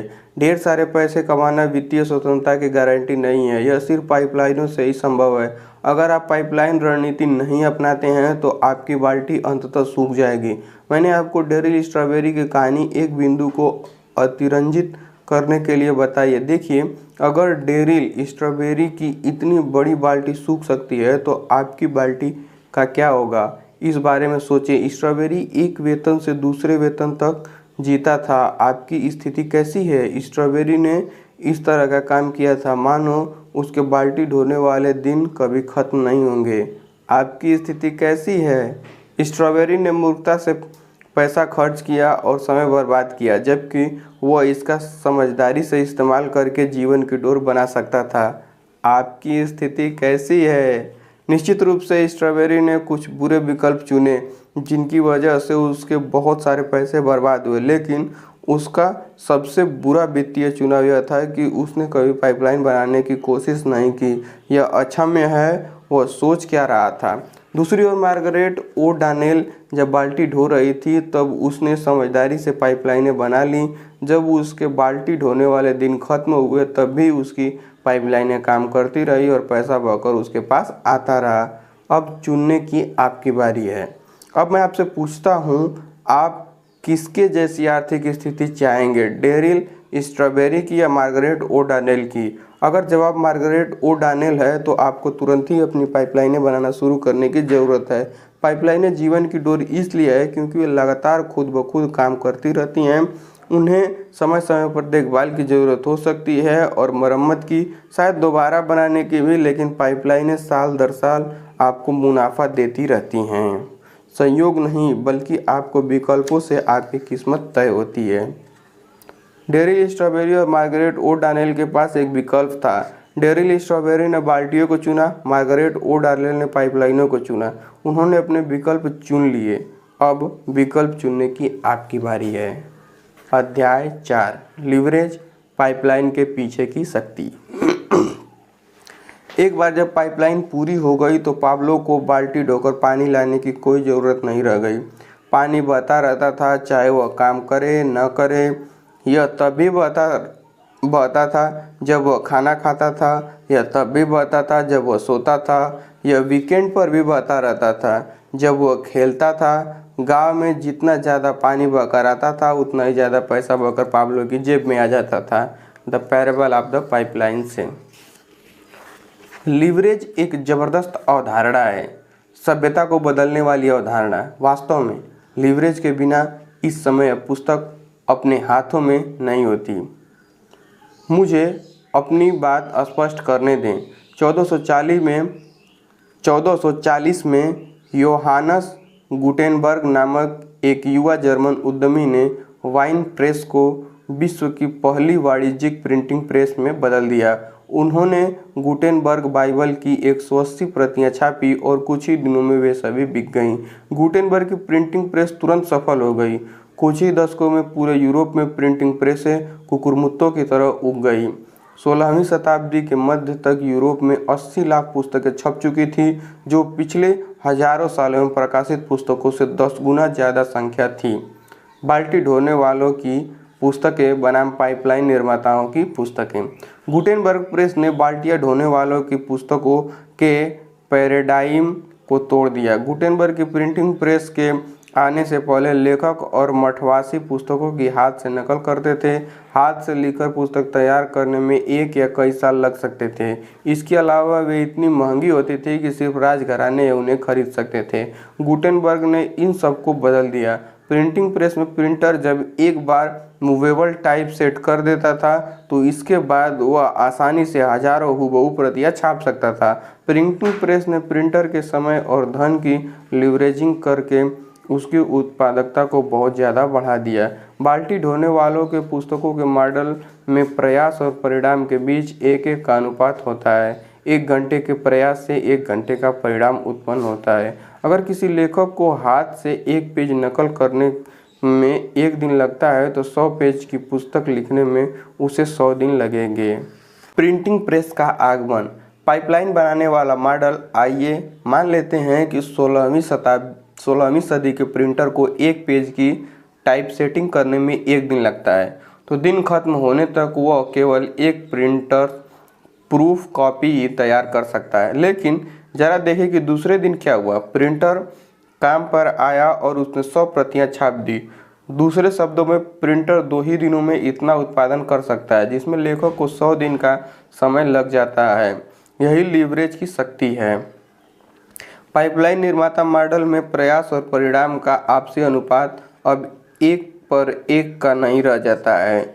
जब हम लीवरेज का इस्तेमाल करते हैं तो प्रयास उतना ही रहता है, लेकिन परिणाम 100 गुना ज़्यादा हो सकता है, 1000 गुना भी या मिलियनों गुना भी। 2 प्रकार का लीवरेज, समय और धन। लीवरेज का मूल शब्द लीवर एक पुराने फ्रांसीसी शब्द से आया है जिसका मतलब है ज़्यादा हल्का बनाना। जो लीवरेज की शक्ति का सही वर्णन है। लीवर का उपयोग करके किसी बड़े बोझ को इतना हल्का बनाया जा सकता है कि कोई बच्चा भी इसे आसानी से हिला सकता है। जब हम समय और धन के क्षेत्र में लीवरेज के सिद्धांत का इस्तेमाल करते हैं तो यही चीज़ होती है, परिणाम कई गुना बढ़ जाते हैं। मिसाल के तौर पर समय की लीवरेजिंग के प्रकरण में 1 घंटे के प्रयास का परिणाम 100 घंटों का उत्पादन हो सकता है। 1 सप्ताह के काम का परिणाम 1 साल का उत्पादन हो सकता है। पैसे की लीवरेजिंग के प्रकरण में हर निवेशित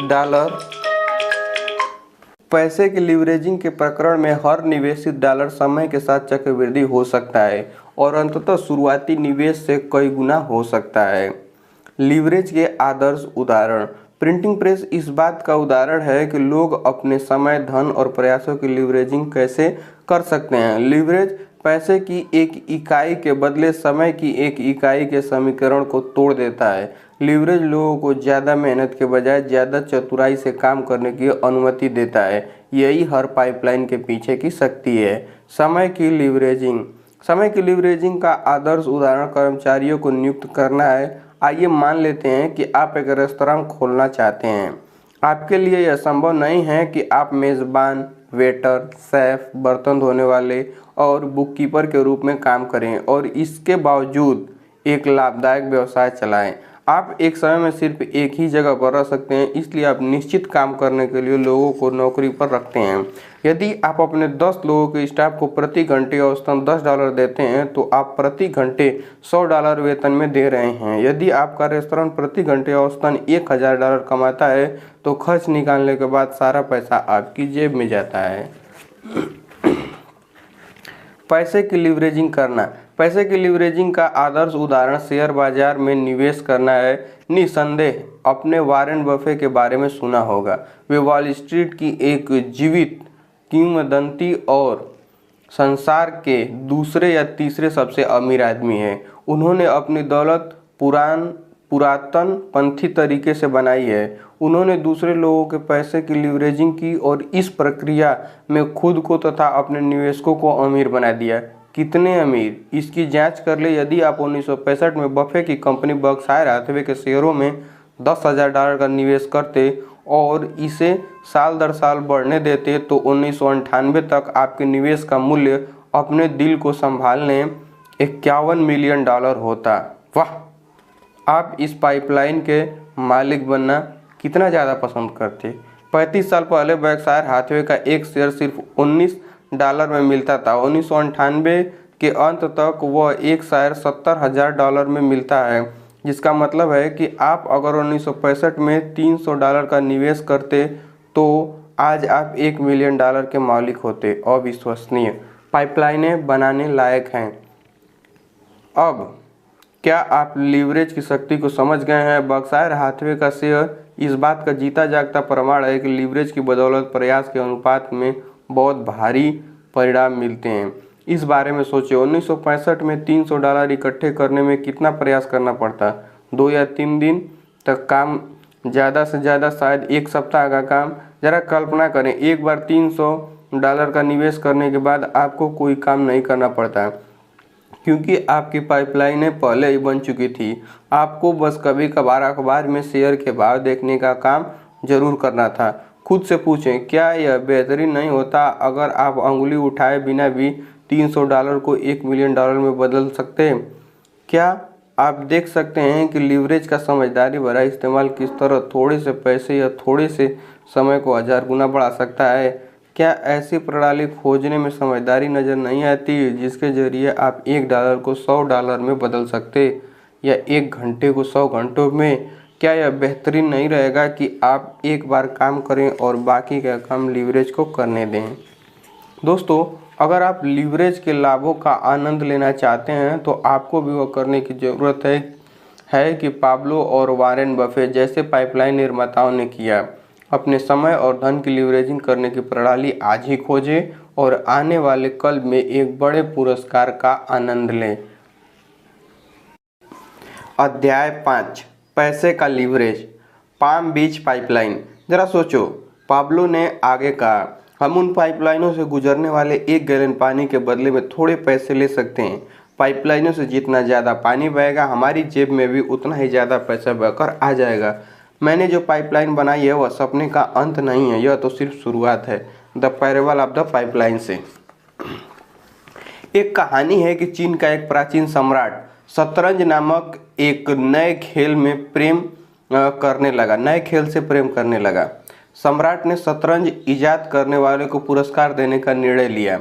उसने आविष्कारक को शाही महल में तलब किया और अदालत के सामने घोषणा की कि आविष्कार की एक इच्छा पूरी की जाए। मैं सम्मानित हूँ, महामहिम आविष्कारक विनम्रता से बुदबुदाया। मेरी इच्छा यह है कि आप मुझे चावल का 1 दाना दे दें। बस चावल का 1 दाना? हैरान सम्राट ने पूछा। देखिए, शतरंज की बिसात के पहले चौखाने के लिए सिर्फ 1 दाना, आविष्कारक ने कहा। फिर दूसरे चौखाने के लिए उसे दोगुना करके 2 दाने कर दें, तीसरे चौखाने के लिए 4 दाने, और तब तक जब तक कि चावल का अकेला दाना शतरंज की बिसात के सभी चौखानों में दोगुना हो जाए। बस मेरी इतनी ही इच्छा है। सम्राट बहुत खुश हुआ। मुझे इतने सस्ते में इतना अद्भुत खेल मिल रहा है। मेरे पूर्वज आज मुझे देखकर मुस्कुरा रहे होंगे। मंजूर है, सम्राट चिल्लाया। शतरंज की बिसात बिछाओ और यहाँ मौजूद हर व्यक्ति को हमारे अनुबंध का गवाह बनने दो। पूरा दरबार शतरंज की बिसात के चारों ओर इकट्ठा हो गया। रसोई का सेवक चावल का आधा किलो का थैला लेकर आया और इसे आविष्कारक को थमा दिया। आविष्कारक बैग को खोलते समय मुस्कुराया। आविष्कारक ने सेवक से कहा, मेरा सुझाव है कि आप किचन जाकर थोड़ा ज़्यादा बड़ा थैला लाएं। यह सुनकर पूरा दरबार जोर जोर से हंसने लगा। सबको लगा कि वह मजाक कर रहा था। इसके बाद आविष्कारक बोर्ड पर चावल के दाने रखने लगा और दानों की संख्या दोगुनी करता गया। देखने वाले हंसे और एक दूसरे को ठहाका लगाया। जब 8 चौखाने की पहली कतार भरी गई, 1, 2, 4, 8, 16, 32, 64, 128 दाने, लेकिन खीखी जल्दी ही दूसरी कतार के बीच तक उ आ में बदल गई, क्योंकि चावल के छोटे ढेर जल्दी ही दोगुने होकर छोटे थैले में बदल गए, जो दोगुने होकर चावल के मध्यम आकार के थैले हो गए, जो दोगुने होकर चावल के बड़े थैले बन गए। दूसरी कतार के अंत तक सम्राट समझ गया कि उससे बहुत बड़ी गलती हो गई है। आविष्कारक को देने वाले कुल दानों की संख्या 32,768 हो गई थी, जबकि अभी 48 चौखाने बचे हुए थे। सम्राट ने इस प्रक्रिया को बंद कर दिया और देश के सबसे समझदार गणितज्ञों को बुलाया। उन्होंने अपने अबाकस का सहारा लिया और स्लेट बोर्ड पर फटाफट निशान बनाए। काफ़ी माथापच्ची के बाद गणितज्ञ इस निष्कर्ष पर पहुँचे, अगर चावल का 1 दाना 64 खानों वाली शतरंज की बिसात के हर चौखाने पर दोगुना होता है तो आखिरी चौखाने में कुल 18 मिलियन ट्रिलियन चावल के दाने होंगे, जो संसार में उपलब्ध कुल चावल का 10 गुना है। सम्राट ने यह काम रोककर आविष्कारक के सामने एक ऐसा प्रस्ताव रखा जिससे वह इनकार नहीं कर सकता था। अगर आविष्कारक सम्राट को उसके वादे से मुक्त कर देता है तो आविष्कारक को देहात में एक जायदाद दे दी जाएगी जिसमें सैकड़ों एकड़ उपजाऊ चावल के खेत थे। आविष्कारक खुशी खुशी मान गया। हर किसी ने आविष्कारक के नाम पर जाम पिया और उसकी बुद्धिमत्ता तथा चतुराई की सराहना की। फिर वह खुशी खुशी अपनी जायदाद में ठाठ से रहने चला गया तथा कई कई साल तक सुखपूर्वक जिया। दोगुना करने की अवधारणा, संसार का 8वां चमत्कार। सम्राट और आविष्कारक की कहानी हमें बताती है कि दोगुना करने की अवधारणा में कितनी शक्ति होती है। यह अवधारणा तब से मौजूद है जब से पहले बैंक ने किसी जमा पूंजी पर पहले दौलतमंद व्यापारी को ब्याज दिया था। इसलिए यह अवधारणा समय के इम्तिहान में खरी उतरी और साबित हो चुकी है। आविष्कारक और सम्राट के गणितज्ञ संभवतः पहले लोग थे जिन्होंने डुप्लीकेशन यानी दोगुना करने की शक्ति को पहचाना, लेकिन वे निश्चित रूप से ऐसा करने वाले आखिरी लोग नहीं थे। सदियों बाद अल्बर्ट आइंस्टाइन नामक एक और मशहूर गणितज्ञ ने डुप्लीकेशन या चक्रवृद्धि की जबरदस्त शक्ति को पहचाना और इसे संसार का 8वां चमत्कार कहा। दोगुने की अवधारणा दौलत निर्माण की उत्तम आधारशिला है। मैं इसे पाम बीच पाइपलाइन कहता हूँ। यह नाम फ्लोरिडा की वैभवशाली जगह का है जहाँ संसार के सैकड़ों सबसे अमीर वारिस अटलांटिक महासागर के निकट की जायदादों के स्वामी हैं। पाम बीच में अमीर लोगों को पैसे की खातिर काम नहीं करना पड़ता, वे पैसे से अपनी खातिर काम कराते हैं। कैसे? वे विरासत में मिली भारी दौलत का निवेश पाइपलाइनों में कर देते हैं जो हर साल भारी मुनाफा देती रहती है। चाहे निवेशक काम करे या न करे, पाम बीच पाइपलाइनों को दोगुने की अवधारणा से ईंधन मिलता है। इसका मतलब है कि खुशकिस्मत वारिस विलासी जीवन शैली का आनंद ले सकते हैं और इसके बावजूद ज़्यादा अमीर बन सकते हैं, यानी कि खाओ भी और अपने पास रखो भी। 72 का नियम, अमीरों का नियम। अमीर लोग ज़्यादा अमीर कैसे बनते हैं, यह समझने के लिए 72 के नियम पर नज़र डालें। यह दौलत बनाने वाली विलक्षण अवधारणा है जिसे विश्व के शीर्ष निवेश ब्रोकर अपने अमीर ग्राहकों को सिखाते हैं। 72 का नियम यह हिसाब लगाने का आसान फार्मूला है कि कोई निवेश कितने सालों में दोगुना होगा। यह इस तरह काम करता है। दोगुना करने की अवधारणा का 72 का नियम। अपने निवेश पर वार्षिक ब्याज दर का पता लगाएं। 72 में से ब्याज दर को विभाजित करें। परिणाम से आपको पता चल जाएगा कि आपका निवेश कितने सालों में दोगुना होगा। मिसाल के तौर पर आइए मान लेते हैं कि एक वारिस किसी स्टॉक में $1,00,000 का निवेश करता है जो प्रतिवर्ष 10% मुनाफा देता है। यहाँ 72 के नियम का उदाहरण देखिए। 72 के नियम का उदाहरण। कदम 1, $1,00,000 का मूल निवेश। कदम 2, 10% वार्षिक प्रतिफल। कदम 3, 72 में 10 का भाग दे दें जिससे 7.2 वर्ष आएगा। प्रतिफल $1,00,000 7.2 वर्षों में $2,00,000 बन जाएंगे। यदि वारिस मुनाफे या मूलधन को खर्च नहीं करता है तो $1,00,000 का मूल निवेश 7.2 वर्षों में दोगुना होकर $2,00,000 हो जाएगा। 14.4 वर्षों में $4,00,000, 21.6 वर्षों में $8,00,000 और 28.8 वर्षों में $1.6 मिलियन आदि।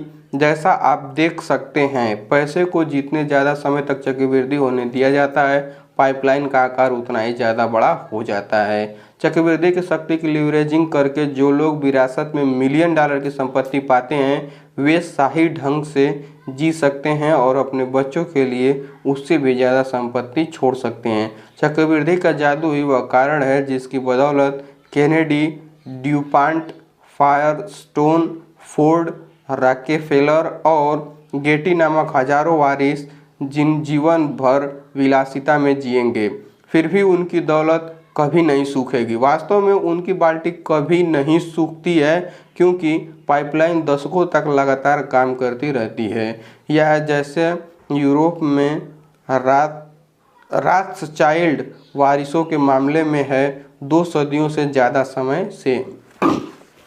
संतान और पैसा।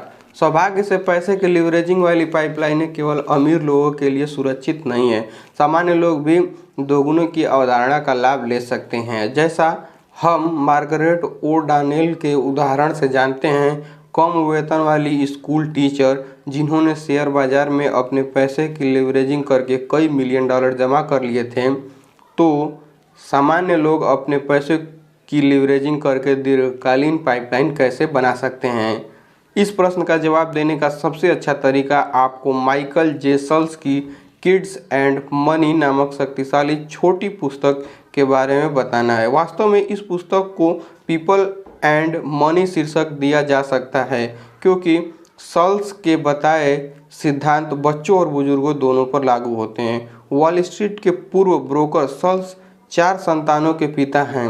वह सलाह देते हैं कि बच्चों को ज़्यादा जिम्मेदारी से पैसे का प्रबंधन करना सिखाने के लिए एक आसान सिस्टम पर चलना चाहिए।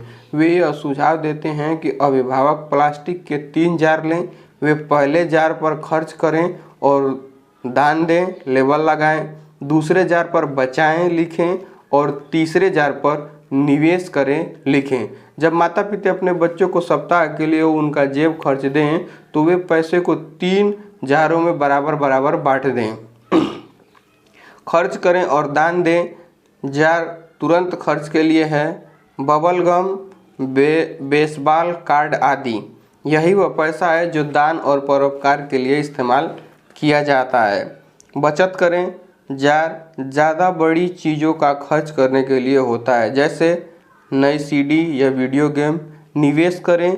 जार पहले 2 जारों से अलग होता है क्योंकि यह खर्च करने के लिए नहीं होता कभी भी। सल्स इस जार के बारे में कहते हैं सबसे अहम घटक, क्योंकि अगर हम किसी बुरे दिन के लिए कुछ नहीं बचाएंगे तो कर्ज का जोखिम हमारे सिर के ऊपर हमेशा मंडराता रहेगा।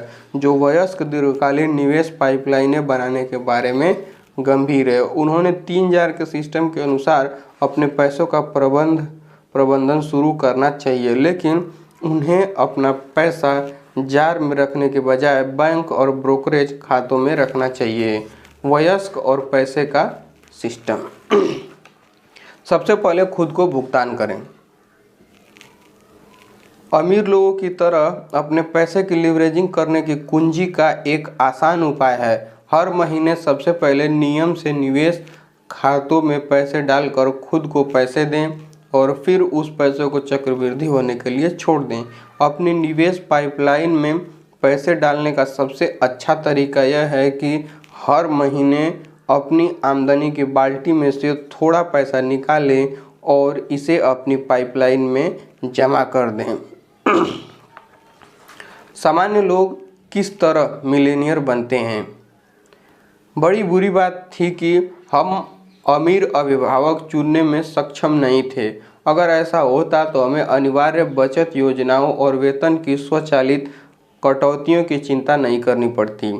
लेकिन सच तो यह है कि अमेरिका के बहुसंख्यक मिलेनियरों को दौलत विरासत में नहीं मिली थी। आंकड़े बताते हैं कि 5 में से 4 मिलेनियरों को $10,000 से ज़्यादा की विरासत नसीब नहीं हुई थी। मिलेनियर बनने के लिए उन्होंने तो बस रॉकेफेलर और केनेडी की निवेश रणनीतियों की नकल की थी। संक्षेप में कहा जाए, स्वनिर्मित मिलेनियरों ने अपनी पाम बीच पाइपलाइनें बनाने के लिए अपने पैसे की लीवरेजिंग की। कैसे? 3 जार के तंत्र का इस्तेमाल करके। वे अपनी पूरी आमदनी खर्च करने के बजाय उसका एक बड़ा हिस्सा निवेश जार में अलग रख देते हैं और इसे साल दर साल चक्रवृद्धि होने देते हैं। आमतौर पर मिलेनियर अपनी सकल आमदनी का 15 से 20% हिस्सा बचाते हैं। वे इसे समझदारी से संपत्ति बनाने वाली पाइपलाइनों में निवेश करते हैं, जैसे स्टॉक, बॉन्ड, व्यवसाय, किराए की जायदाद, commercial real estate, pension fund आदि।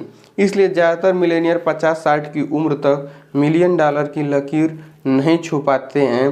चक्रवृद्धि को तेज रफ्तार पकड़ने में दशकों लग सकते हैं। $10,000 10% मुनाफे पर 7 साल बाद दोगुने होकर $20,000 हो जाते हैं, लेकिन 50 साल में ये 7 बार दोगुने होंगे और लगभग $1.3 मिलियन बन जाएंगे। अगर आपके पास पैसे नहीं हैं तो आपको लीवरेजिंग करने के लिए क्या करना होगा? क्या मिलेनियर बनना बेहतरीन नहीं होगा? आप जानते हैं, आप बन सकते हैं और ऐसा करने के लिए आपकी लॉटरी लगने की ज़रूरत नहीं है। मिलेनियर क्लब का भी बहुत खासम खास हुआ करता था। आपको सही परिवार में पैदा होना होता था, सही स्कूलों में जाना होता था। अब ये शर्तें नहीं रह गई हैं। आज सामान्य लोग भी मिलेनियर क्लब में शामिल हो सकते हैं। यह हर व्यक्ति के लिए खुला है जिसमें इतना अनुशासन है कि वह अपनी आमदनी का एक नियमित हिस्सा निवेश करे और समय के साथ इसे चक्रवृद्धि होने दे। लेकिन आइए सच का सामना करते हैं। हर व्यक्ति अपनी रिटायरमेंट पाइपलाइन बनाने में 40-50 साल तक धैर्य नहीं रख सकता है और रातों रात पाम बीच पाइपलाइन बनाने के लिए हर एक के पास पैसा भी नहीं होता है। क्या यह बेहतरीन नहीं रहेगा अगर कोई 5 साल की पाइपलाइन योजना हो जिससे सामान्य लोग ज़्यादा पैसों का निवेश किए बिना निरंतर अतिरिक्त आमदनी हासिल कर सकें। देखिए, 5 साल की पाइपलाइन योजना भी मौजूद है। सबसे अच्छी बात यह पाइपलाइन बनाने के लिए आपको बहुत सारे पैसे की ज़रूरत नहीं है, क्योंकि अपने पैसों की लीवरेजिंग करने के बजाय आप अपने समय की लीवरेजिंग करते हैं। अध्याय 6, समय का लीवरेज, लोगों की पाइपलाइन। जब ब्रूनो शाम को और वीकेंड में अपने जालीदार झूले में लेटा रहता था तब पाब्लो अपनी पाइपलाइन खोदता रहता था। पहले कुछ महीनों में तो पाब्लो की मेहनत का कोई फल नहीं दिख रहा था।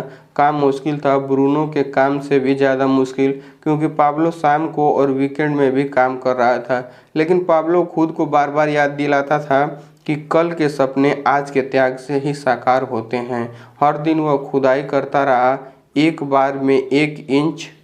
The parable of the pipeline से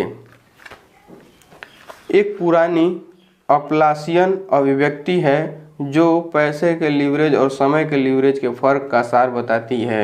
यह इस तरह है। बलूत के किसी विशाल पेड़ के ऊपर पहुंचने के 2 तरीके हैं। आप इसके बीज पर बैठ जाते हैं और इसके पेड़ बनने का इंतजार करते हैं, या फिर आप इस पेड़ पर चढ़ सकते हैं। जब लोग पाइपलाइन बनाने के लिए दशकों तक अपने पैसे की लीवरेजिंग करते हैं तो वे बीज पर बैठकर इंतजार करने का विकल्प चुन रहे हैं। मैं इसे 50 साल की पाइपलाइन योजना कहता हूँ। चक्रवृद्धि इसी का नाम है, धैर्यपूर्वक इंतजार करना। जब आपका पैसा वर्षों तक बार बार दोगुना होता रहे। इस बारे में कोई संदेह नहीं है कि 50 साल की पाइपलाइन योजना कारगर है। याद रखें कि मार्गरेट ओ डॉनेल की पाइपलाइन ने उसे कम वेतन वाली टीचर से मल्टी मिलियनियर बना दिया। मार्गरेट ओ डॉनेल की तरह ही मैं भी दीर्घकालीन पाइपलाइन बनाने में बहुत विश्वास रखता हूँ। इतने वर्षों से मैंने पाम बीच पाइपलाइनें बनाने में अपनी आमदनी के एक हिस्से की लीवरेजिंग की है, जिनमें पेंशन फंड से, शेयर बाजार से, IRA से, रियल एस्टेट तक हर चीज़ है। इसे विविधीकरण कहा जाता है। इसे जीवन की डोर बनाना भी कहा जाता है। 50 साल की पाइपलाइन योजना, CD और T bills, pension fund, share और बॉन्ड, आपका घर, social security, 401k, IRA, real estate. लेकिन मैं बलूत के ब्रिज पर चढ़ने में भी बहुत विश्वास रखता हूँ। मैं बलूत के पेड़ों पर चढ़ने को 5 साल की पाइपलाइन योजना कहता हूँ। इससे वही लक्ष्य हासिल होता है जो 50 साल की पाइपलाइन योजना से होता है, वित्तीय स्वतंत्रता और सुरक्षा। लेकिन इसमें केवल 10% समय लगता है। इसलिए मैंने कुछ तेज़ी से विकास कर रहे व्यवसाय बनाने में समय, धन और प्रयास लगाया है। पेड़ के शिखर पर पहुंचने के लिए 50 साल इंतजार करने के बजाय मैं ऐसा व्यवसाय बना सकता हूं जो मुझे 2 साल में, 5 साल में ही वहां पहुंचा देता है। समय खेल के मैदान को समान कर देता है। समय की लीवरेजिंग की सुंदरता यह है कि हम किसी को समय की समान मात्रा दी गई है। इसका मतलब है कि समय अमीर लोगों और औसत आमदनी कमाने वालों के खेल के मैदान को समान कर देता है। चाहे आप डोनाल्ड ट्रंप हों या डोनाल्ड ट्रक ड्राइवर, हर एक को हर दिन समय की समान मात्रा दी गई है। इसलिए मैं समय की लीवरेजिंग को जनता की पाइपलाइन कहता हूँ। समय हर एक को समान मात्रा में मिलता है, चाहे वे अमीर हों या गरीब हों, पुरुष हों या स्त्री हों, श्वेत हो या अश्वेत हों, कॉलेज हो, शिक्षित हों या हाई स्कूल में पढ़ाई अधूरी छोड़ने वाले, युवा हों या वृद्ध। आप यह बात पैसे के बारे में नहीं कह सकते हैं ना। इसके बारे में इस तरह से सोचें, क्या यह बेहतरीन नहीं रहेगा अगर हर दिन की शुरुआत में आपके और और हर दूसरे व्यक्ति के पास व्यक्तिगत बैंक खाते में $1440 हो। पैसा आपका और सिर्फ आपका होगा। कोई दूसरा आपको नहीं बता सकता कि आपको इसके साथ क्या करना है। आप इसे खर्च कर सकते हैं, इसका निवेश कर सकते हैं, इसे उड़ा सकते हैं, इसे जला सकते हैं, इसका दान दे सकते हैं, इसकी लीवरेजिंग कर सकते हैं या इसे बर्बाद कर सकते हैं, यह जानते हुए कि अगली सुबह जब आप जागेंगे तो आपके खाते में एक बार फिर से $1440 होंगे। अगर हर व्यक्ति हर दिन की शुरुआत $1440 से कर सके तो संसार ज़्यादा बेहतर और न्यायपूर्ण हो जाएगा ना, है ना। लेकिन जैसा हम सभी अच्छी तरह जानते हैं ऐसा नहीं होता है। पैसों के मामले में जीवन न्यायपूर्ण नहीं है। कुछ लोग अपने मुंह में चांदी का चम्मच लेकर पैदा होते हैं, कुछ प्लास्टिक का चम्मच लेकर, जबकि कुछ के पास तो अपने खुद के अंगूठे के अलावा कुछ नहीं होता है। न्यायपूर्ण शायद नहीं, लेकिन जैसा एक गीत में कहा गया है, यही जीवन है।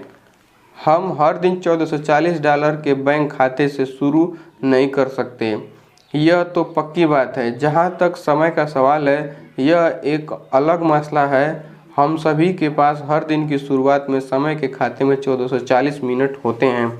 एक दिन में 24 घंटे और हर घंटे में 60 मिनट।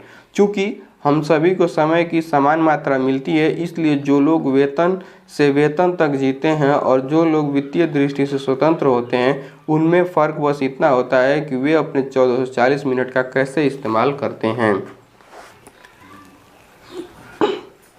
आप जितना सोचते हैं आपके पास उससे ज़्यादा समय है। कुछ लोग अपनी पाइपलाइनें बनाने में टाल मटोल करते रहते हैं क्योंकि हाल फिलहाल यह मेरे लिए बुरा समय है। जानते हैं, हाल फिलहाल हर एक के लिए बुरा समय है। हम सभी तनावग्रस्त हैं, हम सभी व्यस्त हैं, हम सभी अपना दामन बचाने में लगे हैं और अप्रत्याशित आपातकालीन स्थितियों से जूझ रहे हैं।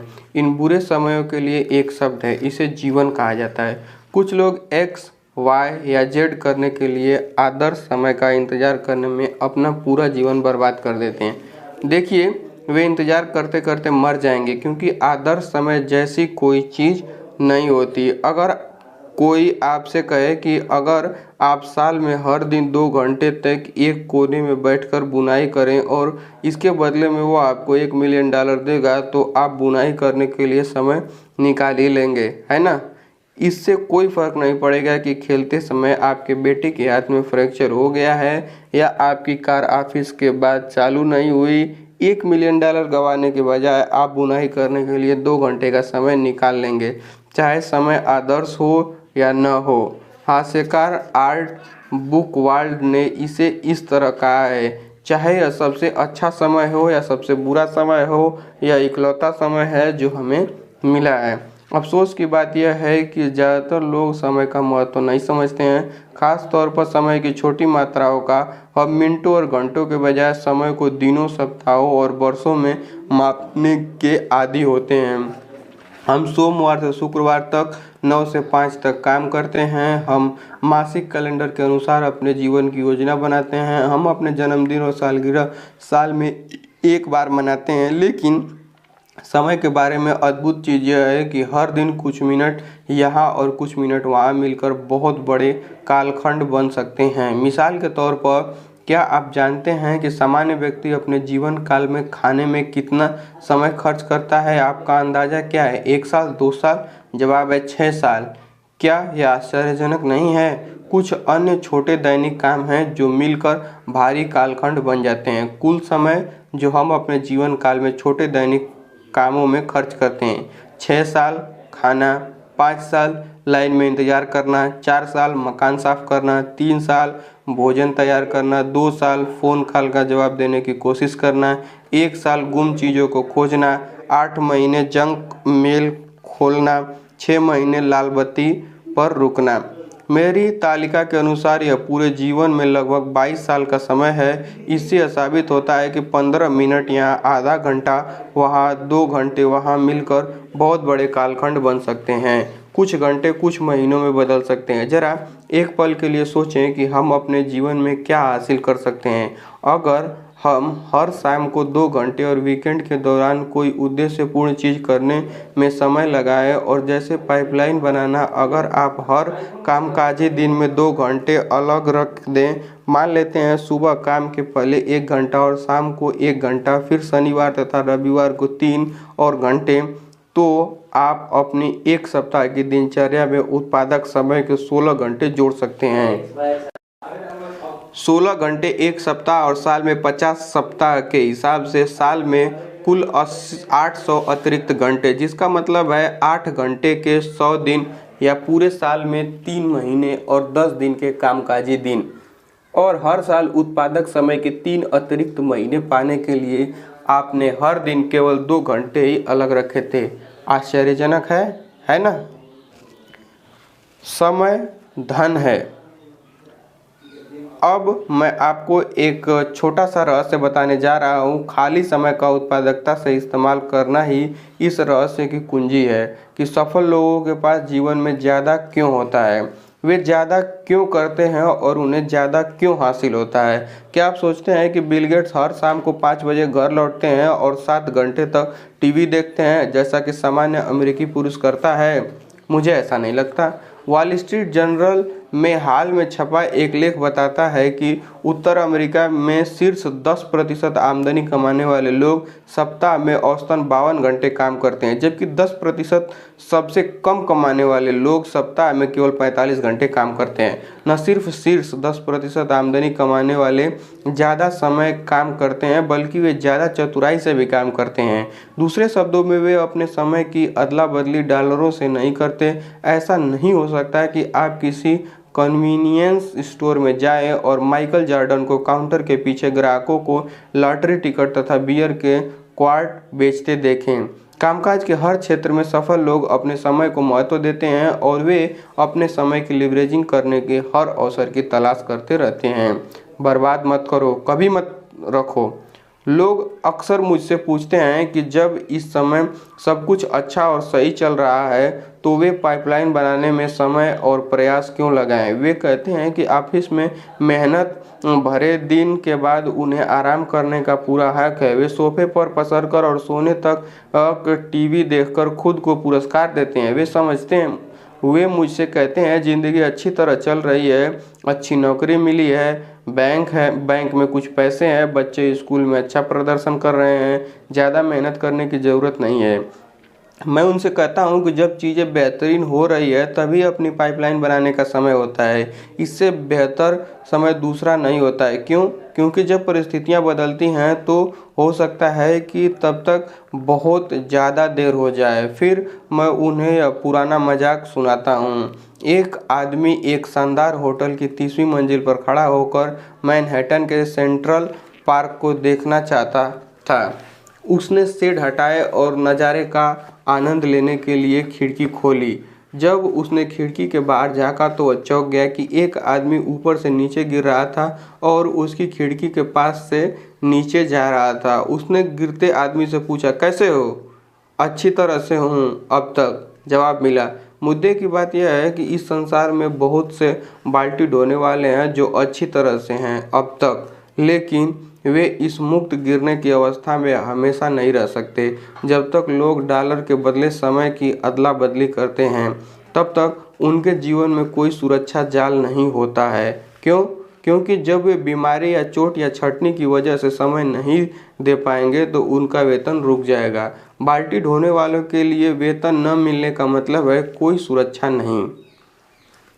चींटी और तिलचट्टे की कहानी। जब मैं यह लिख रहा हूँ तो वक्ता आत्मविश्वास काफ़ी ऊपर है। बेरोजगारी कम है, आमदनी बढ़ रही है, मकानों की बिक्री रिकॉर्ड स्तर पर है, कारें धड़ाधड़ बिक रही है, बहुत सारे लोग अच्छा प्रदर्शन कर रहे हैं अब तक। लेकिन हमें अब तक को हमेशा मानने की गलती के जाल में नहीं फंसना चाहिए। हर कोई जानता है कि जीवन चक्रों में चलता है।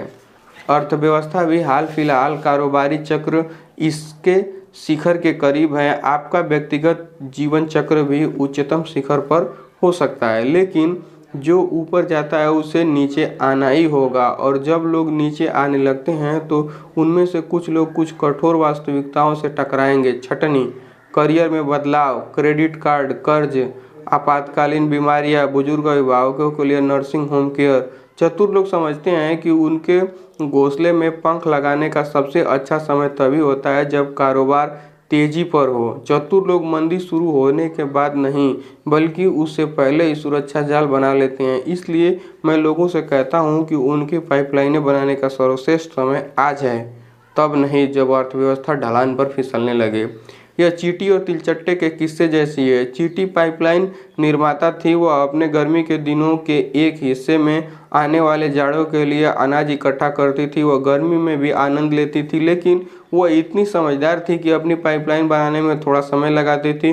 दूसरी तरफ तिलचट्टा पानी ढोने वाला था। वह पैसे मिलते ही पूरा खर्च कर देता था और अपना सारा समय धूप में खेलने में बर्बाद कर देता था। वह आने वाले जाड़े को नज़रअंदाज कर देता था। जब कपकपाने वाला जाड़ा आया तो उसके पास कोई पाइपलाइन तैयार नहीं थी और वह भूखों मर गया। मुझे अभी भुगतान दो या मुझे बाद में भुगतान दो। क्या आपको मशहूर विज्ञापन का यह वाक्य याद है? मुझे अभी भुगतान दो या मुझे बाद में भुगतान दो। यही बात पाइपलाइन बनाने के बारे में कही जा सकती है। आप आज पाइपलाइन बनाने में अपने थोड़े समय और धनराशि का निवेश करें। अभी थोड़ा भुगतान कर सकते हैं, या फिर आप जब 60 और 70 के पार हो जाते हैं तब एक छोटे सोशल सिक्योरिटी चेक पर जिंदा रहने की कोशिश करके बाद में भुगतान कर सकते हैं। ज़रा सोचें, अगर आपकी पाइपलाइनें तैयार हैं तो बाद में भुगतान करने के बजाय आपको बाद में इसका भुगतान मिलेगा। क्या विचार है? समय का लीवरेज, लोगों की पाइपलाइन। याद रखें, समय खेल के मैदान को समान कर देता है। हम सभी के पास लीवरेज करने के लिए धन की समान मात्रा नहीं होती है, लेकिन हम सभी के पास समय की समान मात्रा होती है। अपनी फुर्सत के थोड़े से समय की समझदारी से लीवरेजिंग करके आप एक ऐसी पाइपलाइन बना सकते हो जो बरसों तक पैसे देती रहेगी। हम खुशकिस्मत हैं जो एक ऐसे युग में रह रहे हैं जब लगभग हर व्यक्ति पाइपलाइन बनाने के लिए अपने समय की लीवरेजिंग कर सकता है। मामला हमेशा ऐसा नहीं था। 20वीं सदी के मोड़ पर सिर्फ अमीर लोगों के पास अपने समय की लीवरेजिंग करने की विलासिता थी। 1890 में बहुसंख्यक लोग मजदूर थे और हर दिन 10 घंटे काम करते थे। वे जिंदा रहने की कोशिश में इतने ज़्यादा व्यस्त थे कि लीवरेज के बारे में सोच भी नहीं सकते थे। लेकिन आज ज़्यादातर लोगों के पास इतिहास के किसी भी समय की तुलना में ज़्यादा खाली समय है, और समय सबको समान करने वाला बेहतरीन साधन है। समय छोटे लोगों को बड़े लोगों से प्रतिस्पर्धा करने में सक्षम बनाता है। अमीर लोगों को एक दिन में 48 घंटे नहीं मिलते हैं, न ही गरीब लोगों को 12 घंटे मिलते हैं। उन दोनों को समय की समान मात्रा मिलती है। एक दिन में 24 घंटे, एक सप्ताह में 7 दिन, एक साल में 365 दिन। समय की लीवरेजिंग का इतिहास में सबसे महान साधन। आज पाइपलाइनें अमीरों को बपौती नहीं रह गई हैं। कोई भी थोड़े से समय और बहुत सारी प्रेरणा के साथ 2 से 5 साल में जनता की पाइपलाइन बनाने के लिए अपने समय की लीवरेजिंग कर सकता है, जो वर्षों तक बहेंगी या शायद दशकों तक भी। वास्तव में समय की लीवरेजिंग का संसार के इतिहास में सबसे महान साधन हमारी उंगलियों पर है। इसी वक्त समय की लीवरेजिंग के इस साधन ने इतने कम समय में इतने ज़्यादा मिलेनियर उत्पन्न कर दिए हैं जितना इतिहास में पहले कभी नहीं हुआ। मैं इस अद्भुत साधन को ई पाइपलाइन कहता हूं, और यह समय की लीवरेजिंग का परम साधन है। आप शायद ई पाइपलाइन को एक अलग नाम से जानते हैं, एक ऐसा नाम जो समाचार पत्र की सुर्खियों में रहता है और दिन में 24 घंटे टीवी स्क्रीन पर भी। वह नाम है इंटरनेट। समय की लीवरेजिंग का इतिहास का महानतम साधन 100 घंटे 1 घंटे के बराबर हो जाएगा इंटरनेट के जरिए।